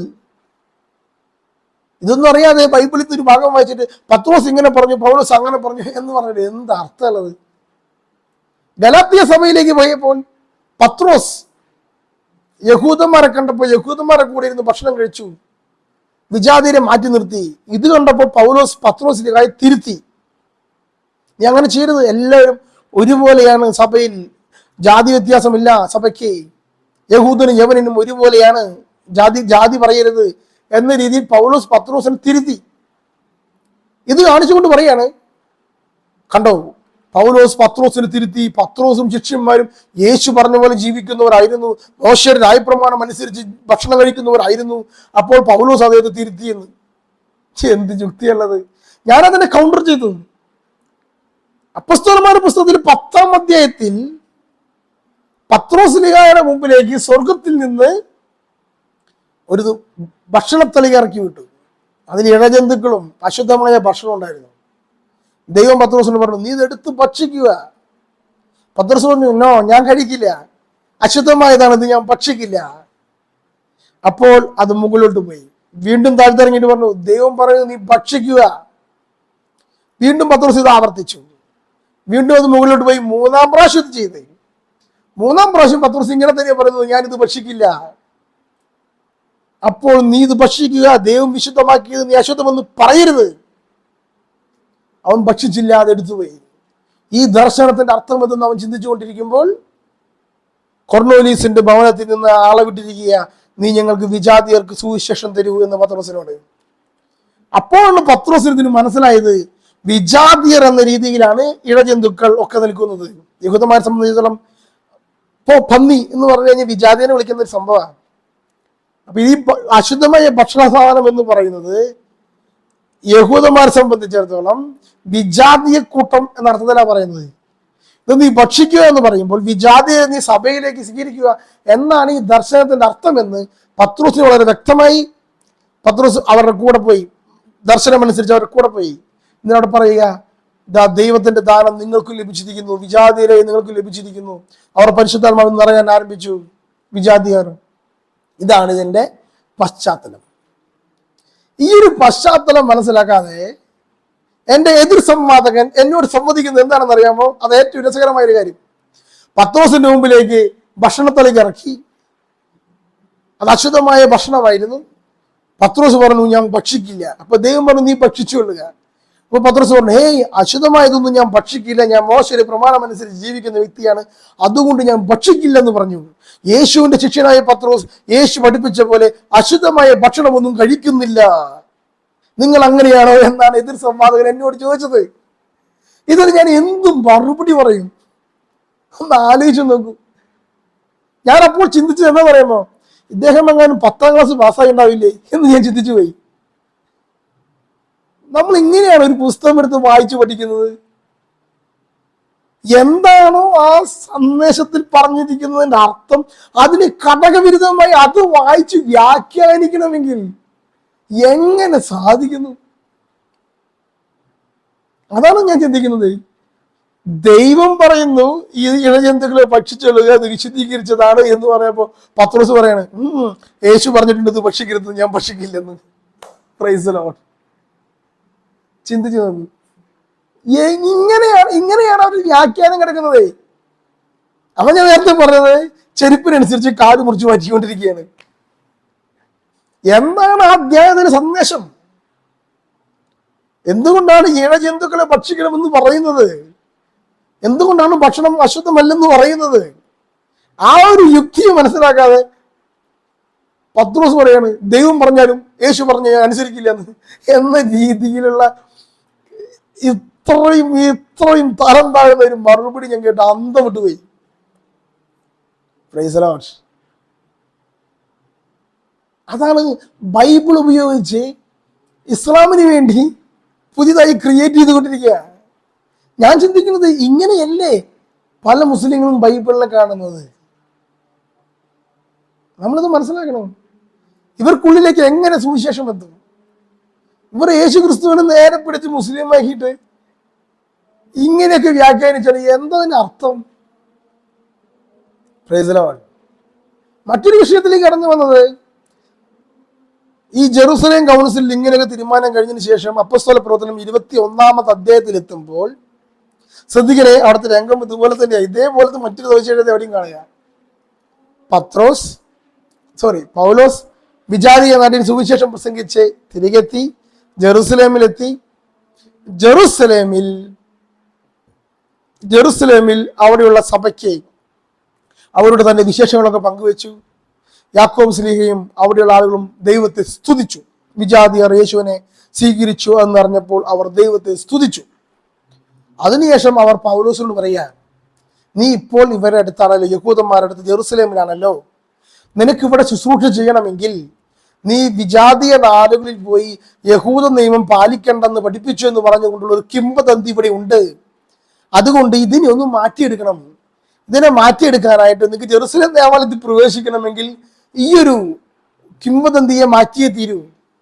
അതുകൊണ്ട് നീ ഒരു കാര്യം ചെയ്യണം, ഞങ്ങളുടെ കൂട്ടത്തിൽ ജെറുസലേം ദേവാലയത്തിലേക്ക് പോയി നേർന്നിരിക്കുന്ന തല മുണ്ടനം ചെയ്തിരിക്കുന്ന വ്യക്തികളുണ്ട്. അവരുടെ പണം നീ എടുക്കുക, അവരോട് കൂടെ നീയും ആ ഒരു വ്രതം എടുക്കുക. അതനുസരിച്ച് പൗലോസ്ലീഹ തലമുണ്ടനം ചെയ്യുകയും അവരുടെ കൂടെ വ്രതമെടുത്ത് ജെറുസലേമിലേക്ക് ദേവാലയത്തിലേക്ക് പോവുകയും, എന്നാൽ അവിടെ വെച്ച് ഇവനാണ് ഞങ്ങളെ ശത്രു എന്ന് പറഞ്ഞ അവിടെയുള്ള ആളുകളെ പൗലോസ്ലീഹയെ പിടിച്ച് ക്രൂരമായി ദണ്ഡിക്കുന്നതും കാണാൻ സാധിക്കും. ഈ ഒരു ഭാഗത്ത് എടുത്തുകൊണ്ട് പറയുക, ന്യായപ്രമാണം നീങ്ങിപ്പോയി എന്ന് പറയുന്ന പൗലോസ് ന്യായപ്രമാണം അനുസരിച്ച് യാക്കോബ് ശ്ലീഹയെ വാക്ക് കേട്ട് ജെറുസലേമിലെ ഇതാ നാസർ വ്രതമെടുക്കാൻ പോയി എന്നാണ് ഇവർ പറയുന്നത്. ശ്രദ്ധിക്കണേ, ഒറ്റ നോട്ടത്തിൽ നോക്കുമ്പോൾ കൺഫ്യൂഷൻ ആവും, എന്തിങ്ങനെ? പക്ഷെ ക്രിസ്തുമതം എന്ന് പറയുന്നത് പ്രധാനപ്പെട്ട കാര്യം സംസ്കാരം മാറ്റി യഹൂദ സംസ്കാരം അടിച്ചേൽപ്പിക്കുന്ന ഒന്നല്ല ക്രിസ്തുമതം. മറ്റെല്ലാ മതങ്ങളിലും നിങ്ങൾ നോക്കിക്കഴിഞ്ഞാൽ കാണാൻ സാധിക്കും, സംസ്കാരത്തെ മാറ്റി അവരുടെ സംസ്കാരം അടിച്ചേൽപ്പിക്കുന്നതാണ് ആ മതം. എന്നാൽ ക്രിസ്തുമതം അങ്ങനെയല്ല. ഏത് സംസ്കാരത്തിൽ ചെന്നാലും അവരുടെ യേശുവിനെ നൽകും, സംസ്കാരത്തെ മാറ്റില്ല. എന്നാൽ ക്രിസ്തുമതം ലോകം മുഴുവൻ വ്യാപിക്കാനുള്ള പ്രധാനപ്പെട്ട ഒരു കാരണം അതാണ്. അപ്പൊ പൗലോസ് ചെയ്തത് തന്നെ, വിജാതി നാട്ടിൽ പോയപ്പോൾ അവരുടെ സംസ്കാരത്തെ ഒന്നും മാറ്റാൻ തോന്നില്ല, ക്രിസ്തുവിനെ നൽകി. യഹൂദനാണ് നാട്ടിൽ ചേരുമ്പോൾ യഹൂദ സംസ്കാരത്തിൽ തന്നെയാണ് ക്രിസ്തുവിനെ നൽകുന്നത്. ജെറുസലേം ദേവാലയത്തിൽ തന്നെയാണ് ക്രിസ്തുവിനെ നൽകുന്നത്. ഇപ്പൊ ഇവരിത് പറയുന്നത് മുനാഫിക്കാവുന്നത്, അത് അവരുടെ കൾച്ചർ. മുനാഫിക്കാവില്ലേ? ദൈവത്തിന് എന്താ എല്ലാ സംസ്കാരങ്ങളും ഒരുപോലെയല്ലേ? ദൈവത്തിന് എല്ലാവരും ഒരുപോലെയല്ലേ? നമ്മളത് മനസ്സിലാക്കണ്ടേ. അല്ലാതെ ഈ അറബി സംസ്കാരം മാത്രം മതിയോ ലോകം മുഴുവൻ? അല്ലെങ്കിൽ യഹൂദ സംസ്കാരം മാത്രം മതിയോ ലോകത്തിൽ മുഴുവൻ? അങ്ങനെയല്ലെന്നേ. സംസ്കാരം മാറ്റാതെ ക്രിസ്തുവിനെ നൽകി. അപ്പൊ ഇതാണ് ഒന്നാമത്തെ കാരണം. അത് പൗലോസ് പറയുന്നുണ്ട്, യഹൂദനെന്നോ യവനെന്നോ വ്യത്യാസമില്ല, എല്ലാവരും ക്രിസ്തുവിൽ ഒന്നാണ്. ഞാൻ യഹൂദരുടെ അടുത്ത് പോകുമ്പോൾ യഹൂദരെ പോലെയായി, യവനന്മാരുടെ അടുത്ത് പോകുമ്പോൾ യവനന്മാരെ പോലെയായി. ഇതാണ് യേശുവിൻ്റെ പൗലോസ്ലീഹായുടെ ഒരു ശൈലി എന്ന് പറയുന്നത്. യേശു ക്രിസ്തു അങ്ങനെയാണ് സുവിശേഷത്തെ ലോകം മുഴുവൻ വ്യാപിപ്പിക്കാൻ പറയുന്നത്. അപ്പോൾ ഈ ഒരു വസ്തുത മനസ്സിലാക്കാതെ ഇങ്ങനെ അവരുടെ ചെരുപ്പിനനുസരിച്ച് ഇത് വ്യാഖ്യാനിക്കുമ്പോൾ ഇത് ഇങ്ങനെ തോന്നും. ഇനി ഒന്നാമത്തെ കാരണം പറഞ്ഞില്ലേ. ഈ രണ്ടാമത്തെ കാരണം എന്താണ് ക്രിസ്ത്യാനികൾക്ക് ജെറുസലേം ദേവാലയത്തിനുള്ള പ്രസക്തി? AD 30 ക്രിസ്തു മരിക്കുന്നത്. AD 70 ജെറുസലേം ദേവാലയം തകരുന്നത്. അപ്പൊ എത്ര വർഷം? 40 വർഷം. ഈ 40 വർഷത്തിനുള്ളില് ജെറുസലേം ദേവാലയത്തിന് പ്രത്യേകതയുണ്ട്. ജെറുസലേം ദേവാലയം ക്രിസ്തുവിന്റെ ശരീരത്തോട് ഉപമിക്കപ്പെട്ടതാണ്. എന്താ പറഞ്ഞതിന് അർത്ഥം അറിയോ? യേശു പറഞ്ഞു, നിങ്ങൾ ഈ ദേവാലയം നശിപ്പിക്കുക, 3 ദിവസം കൊണ്ട് ഞാൻ ഇത് പുനരുദ്ധരിക്കും. ആ ദേവാലയം എന്ന് പറയുന്നത് യേശുവിന്റെ ശരീരത്തോട് ഉപമിച്ചു. യേശുവിന്റെ ശരീരം തകർക്കപ്പെട്ടു, ജെറുസലേം ദേവാലയം തകർക്കപ്പെടും. അത് എപ്പോൾ തകർക്കപ്പെടും? ഈ തലമുറ കടന്നു പോകുകയില്ലെന്ന യേശുനാഥൻ മത്തായിയുടെ സുവിശേഷം 24-ാം അധ്യായത്തിൽ പറയുന്നത്. അതായത് 40 വർഷം AD 70 ഇത് തകർക്കപ്പെട്ടു. ഇത് ദാനിയേൽ പ്രവാചകൻ പറഞ്ഞ 770 ആഴ്ചവട്ടത്തിന്റെ ഒരു കാലഘട്ടത്തിലെ പ്രവചനം. അത് അഭിഷിക്തൻ 62-ാം വർഷത്തിൽ ഛേദിക്കപ്പെടും. 70-ാം വർഷം, അതായത് 70-ാം ആഴ്ച, 62-ാം ആഴ്ചയിൽ ഛേദിക്കപ്പെടും. 70-ാം ആഴ്ചയിൽ ജെറുസലേം ദേവാലയം തകർക്കപ്പെടും. പിന്നെ മറ്റൊരു പുതിയൊരു ജെറുസലേം മഹാമേരുവായി മാറും. ഇതാണ് ദാനിയേൽ പ്രവാചകന്റെ ദർശനം, 770 ആഴ്ചവട്ടം എന്ന് പറയുന്നത്. അപ്പോൾ ഈ ജെറുസലേം ദേവാലയം എന്ന് പറയുന്നത് കർത്താവിന്റെ മഹത്വം നിറഞ്ഞു നിൽക്കുന്ന സ്ഥലമാണ്. AD 30 മുതൽ AD 70 വരെയും കർത്താവിന്റെ മഹത്വം ജെറുസലേം ദേവാലയത്തിൽ ഉണ്ടായിരുന്നു. അവിടെ ബലികളും ഉണ്ടായിരുന്നു. യേശുവിന്റെ കുരിശുമരണത്തിന് ശേഷവും ആ ബലികൾ അനുഷ്ഠിക്കപ്പെട്ടിരിക്കുന്നത് ക്രിസ്തുവിന്റെ ബലിയോട് ചേർത്തായിരുന്നു. അതാണ് അതിന്റെ വീക്ഷണം. AD 70 ശേഷം ഈ ദേവാലയം തകർക്കപ്പെടുകയും പൂർണ്ണമായ ഒരു ട്രാൻസ്ഫോർമേഷൻ, സഭ സ്വർഗീയ ജെറുസലേമായി, പുതിയ ജെറുസലേമായി മാറുകയും ചെയ്തു. ദാനിയേൽ പ്രവാചകൻ പറഞ്ഞ പോലെ മഹാമേരുവായി മാറി. അവിടെ മുതൽ ആ മലയിലോ ഈ മലയിലോ അല്ല, സത്യത്തിലും ആത്മാവിലും പിതാവിനെ ആരാധിക്കുന്ന സമയം വരുന്നു എന്ന് പറഞ്ഞ യേശുവിന്റെ പ്രബോധനം അവിടെ മുതൽ ആരംഭിക്കുക. എല്ലായിടത്തും ദൈവത്തെ ആരാധിക്കുക. മറ്റേത് ജെറുസലേമിൽ പോകണം, ഇവരുടെ ഭാഷയിൽ പറഞ്ഞാൽ കബ്ബയിലേക്ക് പോകണം ആരാധിക്കാൻ. എന്നാൽ ആ നിയമം മാറാണ്. എല്ലായിടത്തും ദൈവത്തെ ആരാധിക്കാൻ പറ്റും. ദൈവം എല്ലായിടത്തും ഉണ്ടെന്നേ, സത്യത്തിലും ആത്മാവിലും. ആ മലയിലോ ഈ മലയിലോ അല്ല, സത്യത്തിലും ആത്മാവിലും ദൈവത്തെ ആരാധിക്കുക. യേശു പറഞ്ഞ കാര്യം, യോഹന്നാൻ ശ്ലീഹായുടെ സുവിശേഷത്തിൽ യേശു പറഞ്ഞ കാര്യം സമറിയക്കാരി സ്ത്രീയോട് പറഞ്ഞ 4-ാം അധ്യായത്തിൽ, സത്യത്തിലും ആത്മാവിലും ആരാധിക്കുക. എന്നാൽ സത്യം യേശു ക്രിസ്തു, എന്നാൽ ആത്മാവ് പരിശുദ്ധാത്മാവ്. ആരാധിക്കുക പിതാവിനെ, അതായത് പരിശുദ്ധ തൃത്വത്തെ ആരാധിക്കുക. പിന്നെ ഇവരുടെ തന്ത്രങ്ങൾ എന്ന് പറയുന്നത്, നമ്മളൊരു ഉത്തരം പറഞ്ഞു തരുക, ആ ഉത്തരം പറഞ്ഞു കഴിഞ്ഞാൽ അവർക്കത് മനസ്സിലാവില്ല. അവർ വീണ്ടും ആ ചോദ്യം മറിച്ചിടും. ഉദാഹരണം പറഞ്ഞാൽ, ആദ്യം ചോദിച്ചു, യേശു ക്രിസ്തുവിന്റെ കുരിശും മരണമാണ് രക്ഷ എന്ന് പഴയ നിയമ പ്രവാചകന്മാർ ആരെങ്കിലും പറഞ്ഞിട്ടുണ്ടോ? അതനുസരിച്ച് ജീവിക്കുന്ന ജനത ഉണ്ടായിട്ടുണ്ടോ? അതാരെങ്കിലും യേശുവിന്റെ ശിഷ്യന്മാരിൽ വിശ്വസിച്ചിട്ടുണ്ടോ? പൗലോസ്ലീഹ അല്ലാതെ. ഞാനതിന് മറുപടി പറഞ്ഞപ്പോൾ അവർ പറഞ്ഞു, പ്രവാചകന്മാരെന്നല്ല, പത്രോസോ യേശുവിന്റെ ശിഷ്യന്മാരോ ആരെങ്കിലും വിശ്വസിച്ചിട്ടുണ്ടോ എന്നാണ് ചോദിക്കുന്നത് എന്ന് പറഞ്ഞു. അപ്പൊ അതിന് പത്രോസ്ലീഹയെ കോട്ട് ചെയ്തപ്പോൾ അദ്ദേഹം പറഞ്ഞു, അതല്ല ഉദ്ദേശിക്കുന്നത്, കുരിശുമരണത്താലാണ് രക്ഷ എന്ന് പറഞ്ഞിട്ടുണ്ടോ? ഇങ്ങനെ വഴുതി വഴുതി വഴുതി ചോദ്യം അങ്ങോട്ടും ഇങ്ങോട്ടും മാറ്റിയെടുക്കുക എന്നല്ലാതെ ഉത്തരം പറഞ്ഞു കഴിഞ്ഞാൽ അതിന് ഉത്തരം പറഞ്ഞു എന്ന് പോലും സമ്മതിക്കാൻ പോലും ഇവർക്ക് സാധിക്കുന്നില്ല. കാരണം ഇവരുടെ ഉള്ളിലിരിക്കുന്ന ആ ചെരുപ്പുണ്ടല്ലോ, അതങ്ങനെ നിൽക്കുക. അതാണ് അതിന്റെ പ്രശ്നം. അപ്പൊ ഈ ഒരു വിഷയം, ഈ ഒരു മാറ്റം നമ്മൾ മനസ്സിലാക്കണം. Praise the Lord. പിന്നെ അവർ പറഞ്ഞ മറ്റൊരു കാര്യം, അത് രസകരമായി തോന്നി. അവർ എന്നോടൊരു ചോദ്യം ചോദിച്ചു, യേശുവിന്റെ കുരിശുമരണം കൊണ്ട് എന്താണ് ശിഷ്യന്മാർക്ക് ലഭിച്ചത്? രക്ഷ എന്ന് പറഞ്ഞ് എന്ത് ലഭിച്ചു? അപ്പൊ ഞാൻ അതിനുള്ള ഉത്തരം വളരെ വ്യക്തമായി ബൈബിളിൽ നിന്ന് എടുത്ത് പറഞ്ഞതേ, ഇവരുടെ അവലോകനത്തിൽ ഇവർ പറയുകയാണ്, ഞാനൊരു ഉത്തരം പറഞ്ഞില്ല. എന്തുത്തരം? ന്യായപ്രമാണം നീങ്ങിപ്പോയി എന്ന് പറഞ്ഞില്ല. അത്ര യേശുവിന്റെ കുരിശുമരണത്താൽ ന്യായപ്രമാണം നീങ്ങിപ്പോയി എന്ന് ഞാൻ പറഞ്ഞില്ല. അങ്ങനെ ഒരു ഉത്തരമുള്ള കാര്യം എനിക്കറിയില്ലായിരുന്നു. കാരണം ന്യായപ്രമാണം നീങ്ങിപ്പോകുന്നില്ലല്ലോ, അത് പൂർത്തീകരിക്കപ്പെടുകയല്ലേ ചെയ്തത്. ഇപ്പൊ ന്യായപ്രമാണം നീങ്ങിപ്പോയി എന്ന് പറയുന്നത് കാൽവിനിസ്റ്റ് ചിന്താഗതിയാ. കത്തോലിക്കിനോട് ചോദിച്ചാൽ കത്തോലിക്കിന് എങ്ങനെ മറുപടി പറയും? കാൽവിനിസ്റ്റ് ചിന്താഗതിയിലാണ് ന്യായപ്രമാണം നീങ്ങിപ്പോയി, നിങ്ങൾ തെരഞ്ഞെടുക്കപ്പെട്ടവരാണ്, നിങ്ങൾ എന്ത് തെറ്റ് ചെയ്താലും ദൈവം നിങ്ങളെ സ്വർഗ്ഗത്തിലേക്ക് പറഞ്ഞേക്കും, നിങ്ങൾ ഞങ്ങളെ സഭയിൽ ചേർന്നാൽ മതി എന്ന് പറയുന്നൊരു കൺസെപ്റ്റ് കാൽവിനിസാണ്. കത്തോലിക്കൻ അങ്ങനെ മറുപടി പറയില്ല. നമുക്കൊരു ഉത്തരവുള്ളൂ, യേശു ക്രിസ്തുവിന് കുരിശ് മരണത്താൽ പരിശുദ്ധാത്മാവിനെ ലഭിച്ചു. ഞാൻ ആ ഡിബേറ്റിൽ പറയുന്നുണ്ട്, പത്രോസിലേക്ക് പറയുന്നുണ്ട്, യേശു കുരിശ് മരിച്ചതിനാൽ നിങ്ങൾക്കും ഈ ദാനം ലഭിക്കും, നിങ്ങൾ വിശ്വസിക്കുക, സ്നാനം സ്വീകരിക്കുക, പരിശുദ്ധാത്മാവിനെ നിങ്ങൾക്ക് ലഭിക്കും. അതുവരെ ഓരോരുത്തർക്കായി കൈമാറി വന്നിരുന്ന പരിശുദ്ധാത്മാവ് അതിനുശേഷം സഭയിൽ മുഴുവൻ സകലർക്കും പരിശുദ്ധാത്മാവിനെ ലഭിച്ചു. ഇതാണ് അതിന്റെ ഉത്തരം. ഞാനത് പറഞ്ഞപ്പോൾ അദ്ദേഹം അന്തം വിട്ടുപോയി. കാരണം ന്യായപ്രമാണം നീങ്ങിപ്പോയി എന്ന് ഞാൻ പറയണമായിരുന്നു എന്നാണ് അദ്ദേഹം പറഞ്ഞത്. പരിശുദ്ധാത്മാവ് എന്ന് പറഞ്ഞാൽ അത് പറയുന്നത് അത് മറ്റൊരു ചർച്ചാ വിഷയമാണ്. യേശു പറഞ്ഞ സത്യാത്മാവ് ആരാണ്? അത് പരിശുദ്ധാത്മാവൊന്നുമല്ല, അത് മുഹമ്മദിനെയാണ് പറയേണ്ടത് എന്ന രീതിയിൽ പറയുക. ഇവിടെ പരിശുദ്ധാത്മാവ് എന്ന് പറയുന്നത് എന്താണെന്ന് ചിന്തിക്കണം. Holy spirit.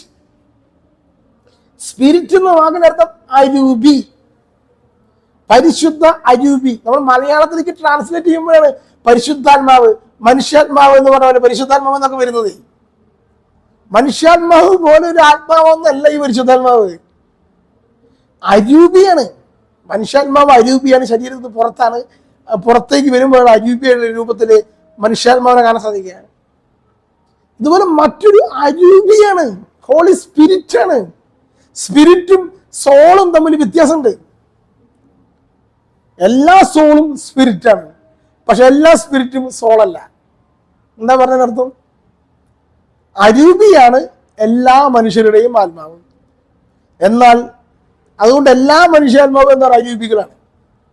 എന്നാൽ എല്ലാ അരൂപികളും മനുഷ്യാത്മാവല്ല. എന്താണ് അരൂപികൾ? മാലാഖ അരൂപികളാ, മനുഷ്യാത്മാവല്ല. പിന്നെ ദൈവം അരൂപിയ, മനുഷ്യാത്മാവല്ല. പിതാവ് അരൂപിയ, വചനമാകുന്ന ദൈവം അരൂപിയായിരുന്നു, ഇപ്പോൾ മനുഷ്യരൂപത്തിലാണ് യേശു ക്രിസ്തു. പരിശുദ്ധാത്മാവ് അരൂപിയ, ഹോളി സ്പിരിറ്റ്.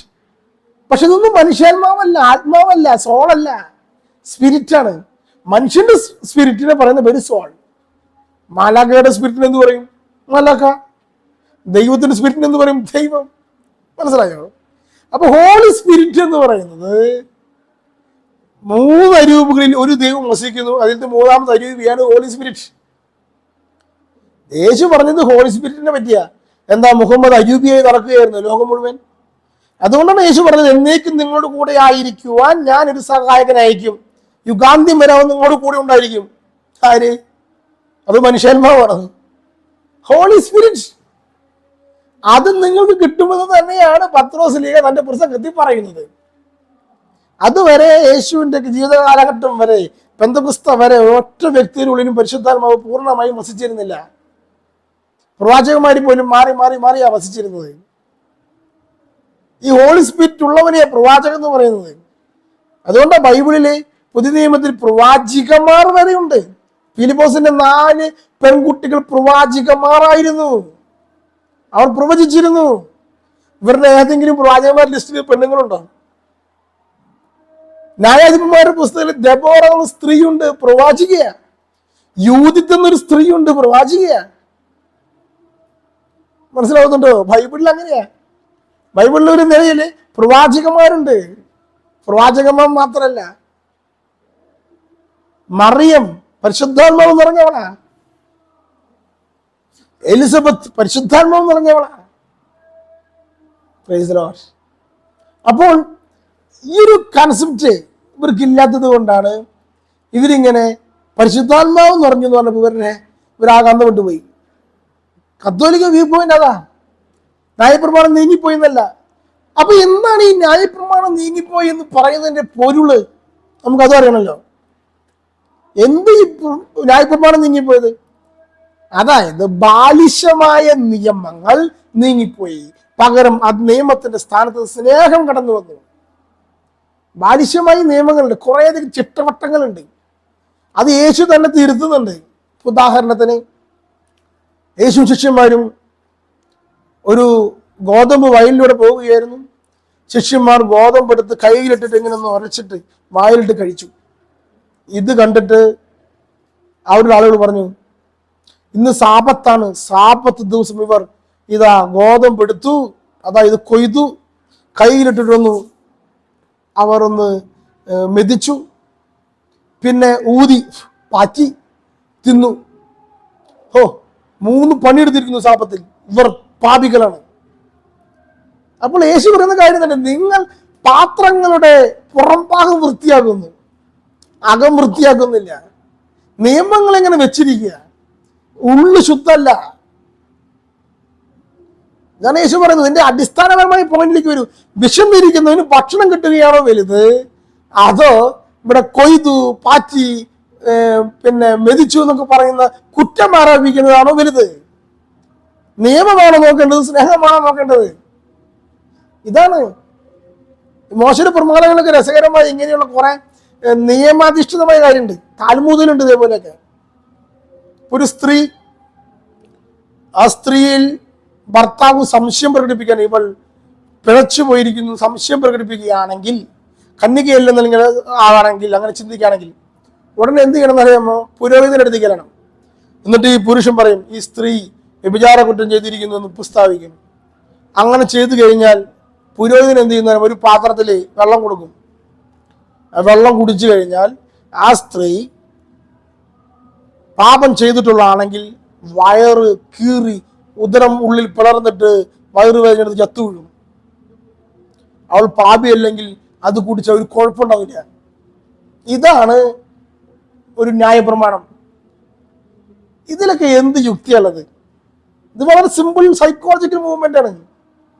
ഇവൾ പാപി അല്ലെങ്കിൽ എന്ത് ചെയ്യും? അവളത് കുടിക്കും, ഒരു കുഴപ്പമില്ലെന്ന് പറയും, ഭർത്താവിന് വിശ്വാസമായി, കാര്യം കഴിഞ്ഞു. പാപിനിയാണെങ്കിൽ അവളത് കുടിക്കില്ല, വയറുവേദനടുത്ത് ചത്തുപോകുന്നു ഭയപ്പെട്ടിട്ട് അവൾ പാപമായിട്ട് പറയും. ഇത്രയുള്ള എന്റെ വിഷയം. ഒരു സിനിമയുണ്ടല്ലോ, മിഥുന സിനിമയില് ഇപ്പോട്ടയ്ക്കും തല പൊട്ടിത്തെറിക്കുന്നു പറയുന്ന സംഭവം, അതേപോലെ സംഭവം. ഗോത്ര കാലഘട്ടത്തിലുള്ള നിയമങ്ങളാണ് ഇതൊക്കെ, സത്യം തെളിയിക്കുന്നതിനുള്ള വിഷയങ്ങൾ ഇതൊക്കെ. അല്ലാതെ ഇതിൽ വേറെ സംഭവങ്ങളൊന്നുമില്ല. ഇത് മനസ്സിലാക്കിക്കൊണ്ടാണ് ക്രിസ്തു നിനക്ക് തിരുത്തുന്നത്. ഇങ്ങനെയുള്ള കുറെ പ്രമാണം അധിഷ്ഠിതമായിട്ടുള്ള ഒരു വിശ്വാസത്തിനെ എങ്ങനെ കുരുക്കിയിടുന്ന, ദൈവമായുള്ള ബന്ധത്തെ എങ്ങനെ മുറുക്കി കിട്ടുന്ന ആ ഒരു കാഴ്ചപ്പാടിലുള്ള നിയമങ്ങളാണ് അസാധുവായി മാറുന്നത്. ആർത്തവം അശുദ്ധിയാണെന്ന് ചിന്തിക്കുക, താഴ്ന്ന ജാതിക്കാർ താഴ്ന്നവരാണെന്ന് കരുതുക, ഇതൊക്കെ സുവിശേഷത്തിന് വിരുദ്ധമാണ്. അതായത് ഈ പ്രമാണങ്ങൾ റദ്ദാക്കപ്പെടുകയല്ല, പൂർത്തീകരിക്കപ്പെടുകയും ചെയ്യുന്നത്. ന്യായപ്രമാണം അതിന്റെ പൂർത്തീകരണത്തിലെത്തിയത് കൊണ്ട് ചില പിടിവാശികളായിട്ടുള്ള നിയമങ്ങളൊക്കെ അസാധുവായി. അവിടെ സ്നേഹം വെച്ച് നോക്കും. ഞാൻ പന്നിയിറച്ചി ഭക്ഷിക്കുമ്പോൾ സ്നേഹത്തിനെതിരാകുന്നുണ്ടോ? ഞാൻ ഒരുവനെ കൊല്ലുമ്പോൾ സ്നേഹത്തിനെതിരാകുന്നുണ്ടോ? മനസ്സിലായോ? ഞാൻ വ്യഭിചാരം ചെയ്യുമ്പോൾ സ്നേഹത്തിനെതിരാകുന്നുണ്ടോ? ഞാൻ ശരീരത്തിനെതിരെ പാപം ചെയ്യുമ്പോൾ ദൈവ സ്നേഹത്തിനെതിരാകുന്നുണ്ടോ? ഇതാണ് ബേസിക് കാര്യം. ഇതിനപ്പുറം സ്നേഹത്തിനെതിരെ നിൽക്കുന്ന ഒരു നിയമമില്ലെന്നേ. ഇതാണ് പ്രമാണം നീങ്ങിപ്പോയി എന്ന് പറയുന്നത്. സ്നേഹത്തിന് എതിര് നിൽക്കുന്നതെല്ലാം അനാവശ്യമായ മറ്റുള്ളവരെ ഭാരപ്പെടുത്തുന്ന നിയമങ്ങളാണ് നീങ്ങിപ്പോകുന്നത്. കാരണം അത് സ്നേഹത്തിൽ അധിഷ്ഠിതമല്ല, മനുഷ്യനുണ്ടാക്കി വെച്ചിരിക്കുന്ന നിയമം.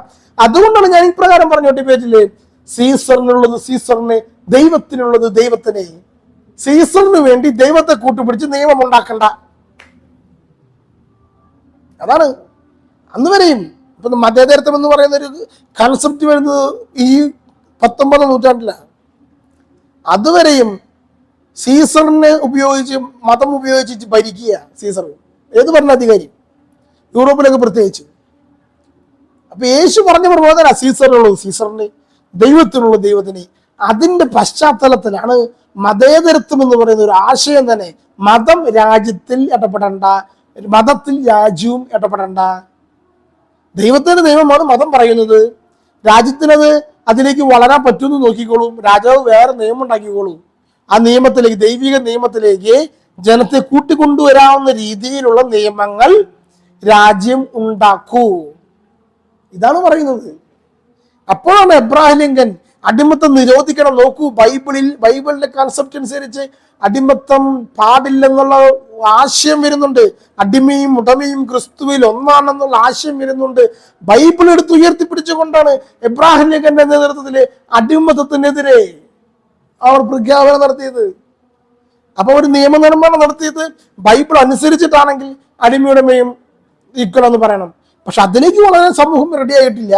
സമൂഹത്തിനനുസരിച്ചുള്ള നിയമനിർമ്മാണം അവിടെ വരുത്തി. ഇതാണ് ഇന്നും ഇപ്പൊ ഉദാഹരണത്തിന് അമേരിക്കയിൽ ഇപ്പൊ ട്രംപ് വിജയിച്ചു. എന്താ കാരണം? ട്രംപ് ക്രിസ്തുവിന്റെ പേര് പറഞ്ഞു, യേശു ക്രിസ്തുവിന്റെ നിയമം ഇന്നതാണെന്ന് പറഞ്ഞുകൊണ്ട് അദ്ദേഹം ഹോമോസെക്ഷുവാലിറ്റിക്കെതിരെ നിന്നു, ഭ്രൂണഹത്യക്കെതിരെ നിന്നു. ഈ രണ്ടാശയങ്ങളും പ്രധാനമായിട്ടും എതിരെ നിന്നു. ലിബറലിസത്തിനെതിരെ നിന്നു, അടിമത്തത്തിനെതിരെ നിന്നു. ഇങ്ങനെയുള്ള വിഷയങ്ങൾ വന്നപ്പോൾ ഇത് അൾട്ടിമേറ്റ് ട്രൂത്താണ്, ജനത്തിന്റെ ഉള്ളിൽ എഴുതപ്പെട്ടതാണ്. അതിലേക്ക് വളരുന്ന ജനം വോട്ട് ചെയ്യും. അപ്പൊ ഇങ്ങനെ പറയുന്ന, ഇതിനെതിരെ പറയുന്ന വ്യക്തികൾ സിമ്പിളായിട്ട് തോറ്റുപോകും. അതാണ് കമലാ ഹാരിസിന്റെ പരാജയം ഉണ്ടായത്. അല്ലെങ്കിൽ അവിടെ ആ വ്യക്തി വിജയിക്കുകയാണെങ്കിൽ, ഈ ആശയങ്ങൾ പറഞ്ഞുകൊണ്ട് വിജയിക്കുകയാണെങ്കിൽ ആ സമൂഹം ദുഷിച്ചു പോയി നടത്തും. സോദോം ഗൊമോറയെ പോലെ ആയി നടത്തും. ഒരു ആശയം, ദൈവിക വിഷയമല്ലാത്ത ഒരു ആശയത്തെ എടുത്തുയർത്തിയിട്ട് ആശയം ശരിയെന്ന് ആ ജനത വോട്ട് ചെയ്ത് ജയിപ്പിക്കുകയാണെങ്കിൽ അത് അർത്ഥം എന്താ? അവിടെ ദൈവിക നിയമം ഹൃദയത്തിൽ നിന്ന് വിട്ടുപോയ ജനതയുണ്ട് എന്നർത്ഥം. അപ്പൊ ഇങ്ങനെയുള്ള കുറച്ച് വിഷയങ്ങളുണ്ട്. അതാണ് ദൈവിക നിയമം എന്ന് പറയുന്നത്. ഇത്രയും കാര്യങ്ങളാണ് ഞാൻ പൊതുവിലെ ഇവരുമായി സംവാദ വിഷയത്തിൽ കണ്ടത്. ഇവിടെ എല്ലാ ചോദ്യങ്ങൾക്കും ഞാൻ മറുപടി പറഞ്ഞിട്ടുണ്ട്. ഞാനിതിനി തുടർന്നുള്ള ദിവസങ്ങളിൽ ഓരോരോ ഭാഗമായി കട്ട് ചെയ്തിട്ട് ഇന്ന ചോദ്യത്തിന് ഇന്ന മറുപടി, ഈ ഡിബേറ്റ് പറഞ്ഞിട്ടുണ്ട് എന്ന രീതിയിൽ തന്നെ നിങ്ങൾക്ക് മുമ്പിൽ വീഡിയോ അവതരിപ്പിക്കും. കാരണം എന്താ പറയുമ്പോൾ, ഇവരെ സംബന്ധിച്ചിടത്തോളം എത്ര ഉത്തരം പറഞ്ഞാലും ഉത്തരം പറഞ്ഞിട്ടില്ല എന്ന് മാത്രമേ പറയൂ. അതുകൊണ്ട് ഉത്തരങ്ങൾ ഇന്നതാണ്, ചോദ്യം ഇന്നതായിരുന്നു, ആ ചോദ്യത്തിന്റെ ഉത്തരങ്ങൾ ഇന്നതാണ്. ഇനി ഞാൻ ചോദ്യത്തിന് ഒരു ഉത്തരം പറയാൻ സാധിച്ചു? ഞാൻ ഒറ്റ ചോദ്യം കൊണ്ട് അവർ കമത്തിരിച്ചില്ലേ? ദൈവം തന്നു, അതിനനുസരിച്ചോളം എന്ന് പറഞ്ഞൊരു കൂടി അത് ദൈവിക നിയമമല്ല എന്നുള്ള കാര്യം സ്പഷ്ടമായില്ലേ? ഒരു യുക്തിയില്ലാത്തൊരു നിയമം ദൈവം തന്നിരിക്കുന്നു എന്ന് പറഞ്ഞു. അങ്ങനെ തന്നെ വേറെ എന്തൊക്കെ ചോദിക്കാം. ഞാൻ പറഞ്ഞു, ലാസ്റ്റ് കൺക്ലൂഷനിൽ ഞാൻ പറഞ്ഞു, വളരെ വ്യക്തമായിട്ട് ഞാൻ പറഞ്ഞു, ഒരു പൂജാരി ഒരു പൂച്ചയെ കെട്ടി എന്നൊരു പൂജ നടത്തി, ശിഷ്യന്മാരൊപ്പം പൂജ നടത്തുക. അങ്ങനെ ഇരിക്കും ഈ പൂജാരി മരിച്ചുപോയി. അപ്പോൾ ശിഷ്യന്മാരെന്ത് ചെയ്തു? പൂച്ചയെ വീണ്ടും കൊണ്ട് അവിടെ കെട്ടി പൂജ നടത്തി തുടർന്നു. അങ്ങനെ ഇരിക്കെ പൂച്ച ചത്തുപോയി. അപ്പൊ ശിഷ്യന്മാർ ആലോചിക്കാണ്, പൂജ നടത്തണമെങ്കിൽ പൂച്ചയെ കൊണ്ടുവന്ന് കെട്ടിയിടണ്ടേ? ഗുരു അങ്ങനെയല്ലേ പഠിപ്പിച്ചിട്ടുള്ളത്? എന്താ സംഭവിച്ചത്? അന്നുണ്ടായ ഒരു നിയമം ആചാരമായി, ഇന്നലെ ചെയ്തൊരു അബദ്ധം ഇന്നത്തെ ആചാരമായി, നാളത്തെ ശാസ്ത്രമായി, പിന്നെ ഇതിനെ പറ്റിയുള്ള പൂച്ചയുടെ ഗുണങ്ങളെ പറ്റിയുള്ള ശാസ്ത്ര ഗ്രന്ഥങ്ങൾ ഇറങ്ങുക. ഞാൻ എൻ്റെ കൺക്ലൂഷനിൽ വളരെ വ്യക്തമായി പറഞ്ഞ സംഭവം ഇതല്ലേ സംഭവിക്കുന്നത്? പ്രിയപ്പെട്ട സഹോദരങ്ങളെ ഒന്ന് ചിന്തിച്ചു നോക്കൂ. നിങ്ങൾ ഈ ഗ്രന്ഥം മഹത്താണെന്ന് പറഞ്ഞപ്പോൾ ഞാൻ ചോദിച്ചു ഒറ്റ ചോദ്യം, സയന്റിഫിക്കായുള്ള ഒറ്റ ചോദ്യം ഞാൻ ചോദിച്ചത്. ഒരു വർഷം എന്ന് പറഞ്ഞാൽ 365 ദിവസം വേണ്ടേ? ഒറ്റ ചോദ്യം ഞാൻ ചോദിച്ചുള്ളൂ. ഭൂമി സൂര്യനെ ചുറ്റി വരുന്ന അതിന് കാലഘട്ടത്തെ പറയുന്ന പേരാണ് ഒരു വർഷം. ഒരു ദിവസം എന്ന് പറഞ്ഞാൽ എന്താ? ഭൂമി സ്വയം തന്നെ അച്ചുതൊണ്ടി കറങ്ങി പൂർത്തിയാക്കുന്നതാണ് ഒരു ദിവസം. അപ്പൊ ഒരു വർഷം എന്ന് പറഞ്ഞാൽ ഇപ്പോൾ ഈ നിമിഷം ഇവിടെ നിന്ന് ആരംഭിച്ച് സൂര്യനെ ചുറ്റി ഇതേ സ്പോട്ടിൽ തന്നെ ഭൂമി എത്തുമ്പോൾ ഒരു വർഷമായി. അതിനെ പറയുന്ന പേരാ ഒരു വർഷം. ഇവരുടെ മഹത്തായ ദൈവിക ഗ്രന്ഥം അനുസരിച്ചിട്ട് 365 ദിവസം ഒരു വർഷത്തിലുണ്ടോ? ചന്ദ്രനെ അടിസ്ഥാനമാക്കിയിട്ട് വർഷം പറയാൻ പറ്റുമോ?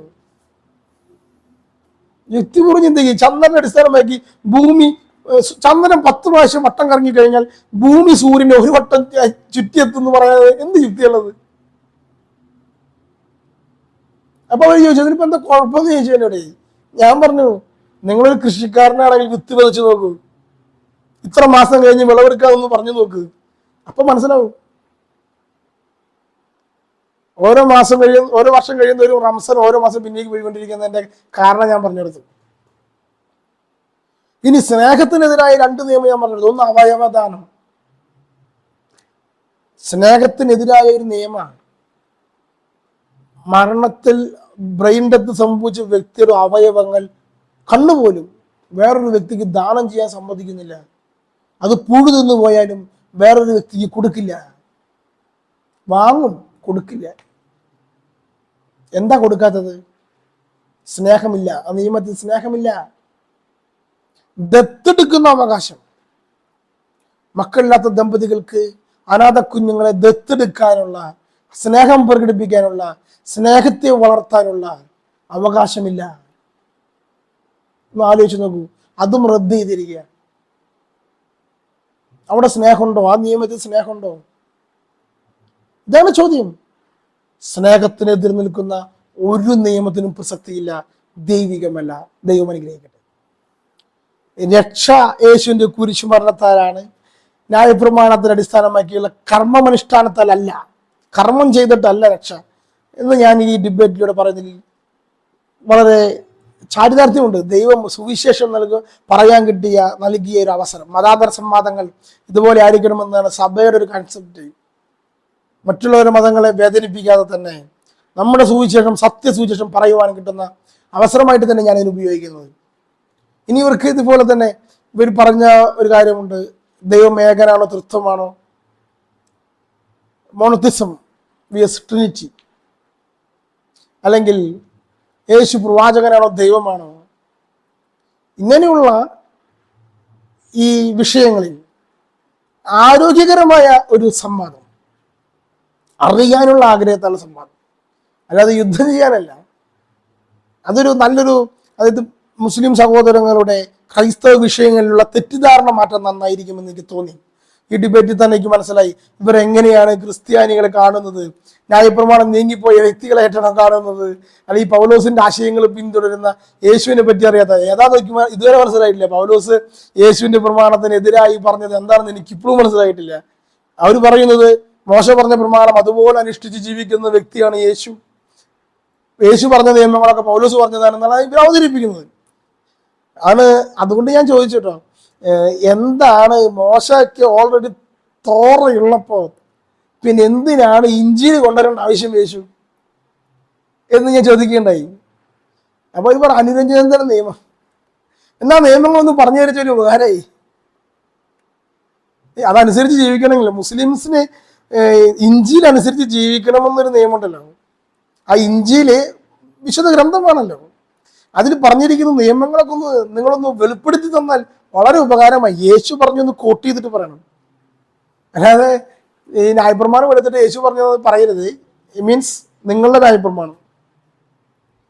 അപ്പോൾ ഇതുപോലുള്ള വിഷയങ്ങളെ സംവദിക്കുന്നത് വളരെ നന്നായിരിക്കും. കൂടുതൽ ആളുകളിലേക്ക് വെളിച്ചം ലഭിക്കുവാൻ.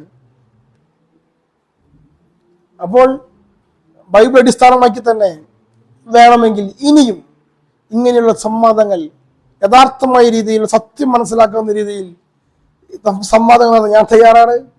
ആർക്കെങ്കിലും ഇങ്ങനെയുള്ള സംശയങ്ങൾ ചോദിക്കുകയാണെങ്കിൽ അത് നൽകുവാനും തയ്യാറാണ്. അതിന് ദൈവം വഴി നടത്തട്ടെ, ഇടവരുത്തട്ടെ എന്ന് പ്രാർത്ഥിക്കുകയാണ്. ദൈവം നമ്മെ അനുഗ്രഹിക്കട്ടെ.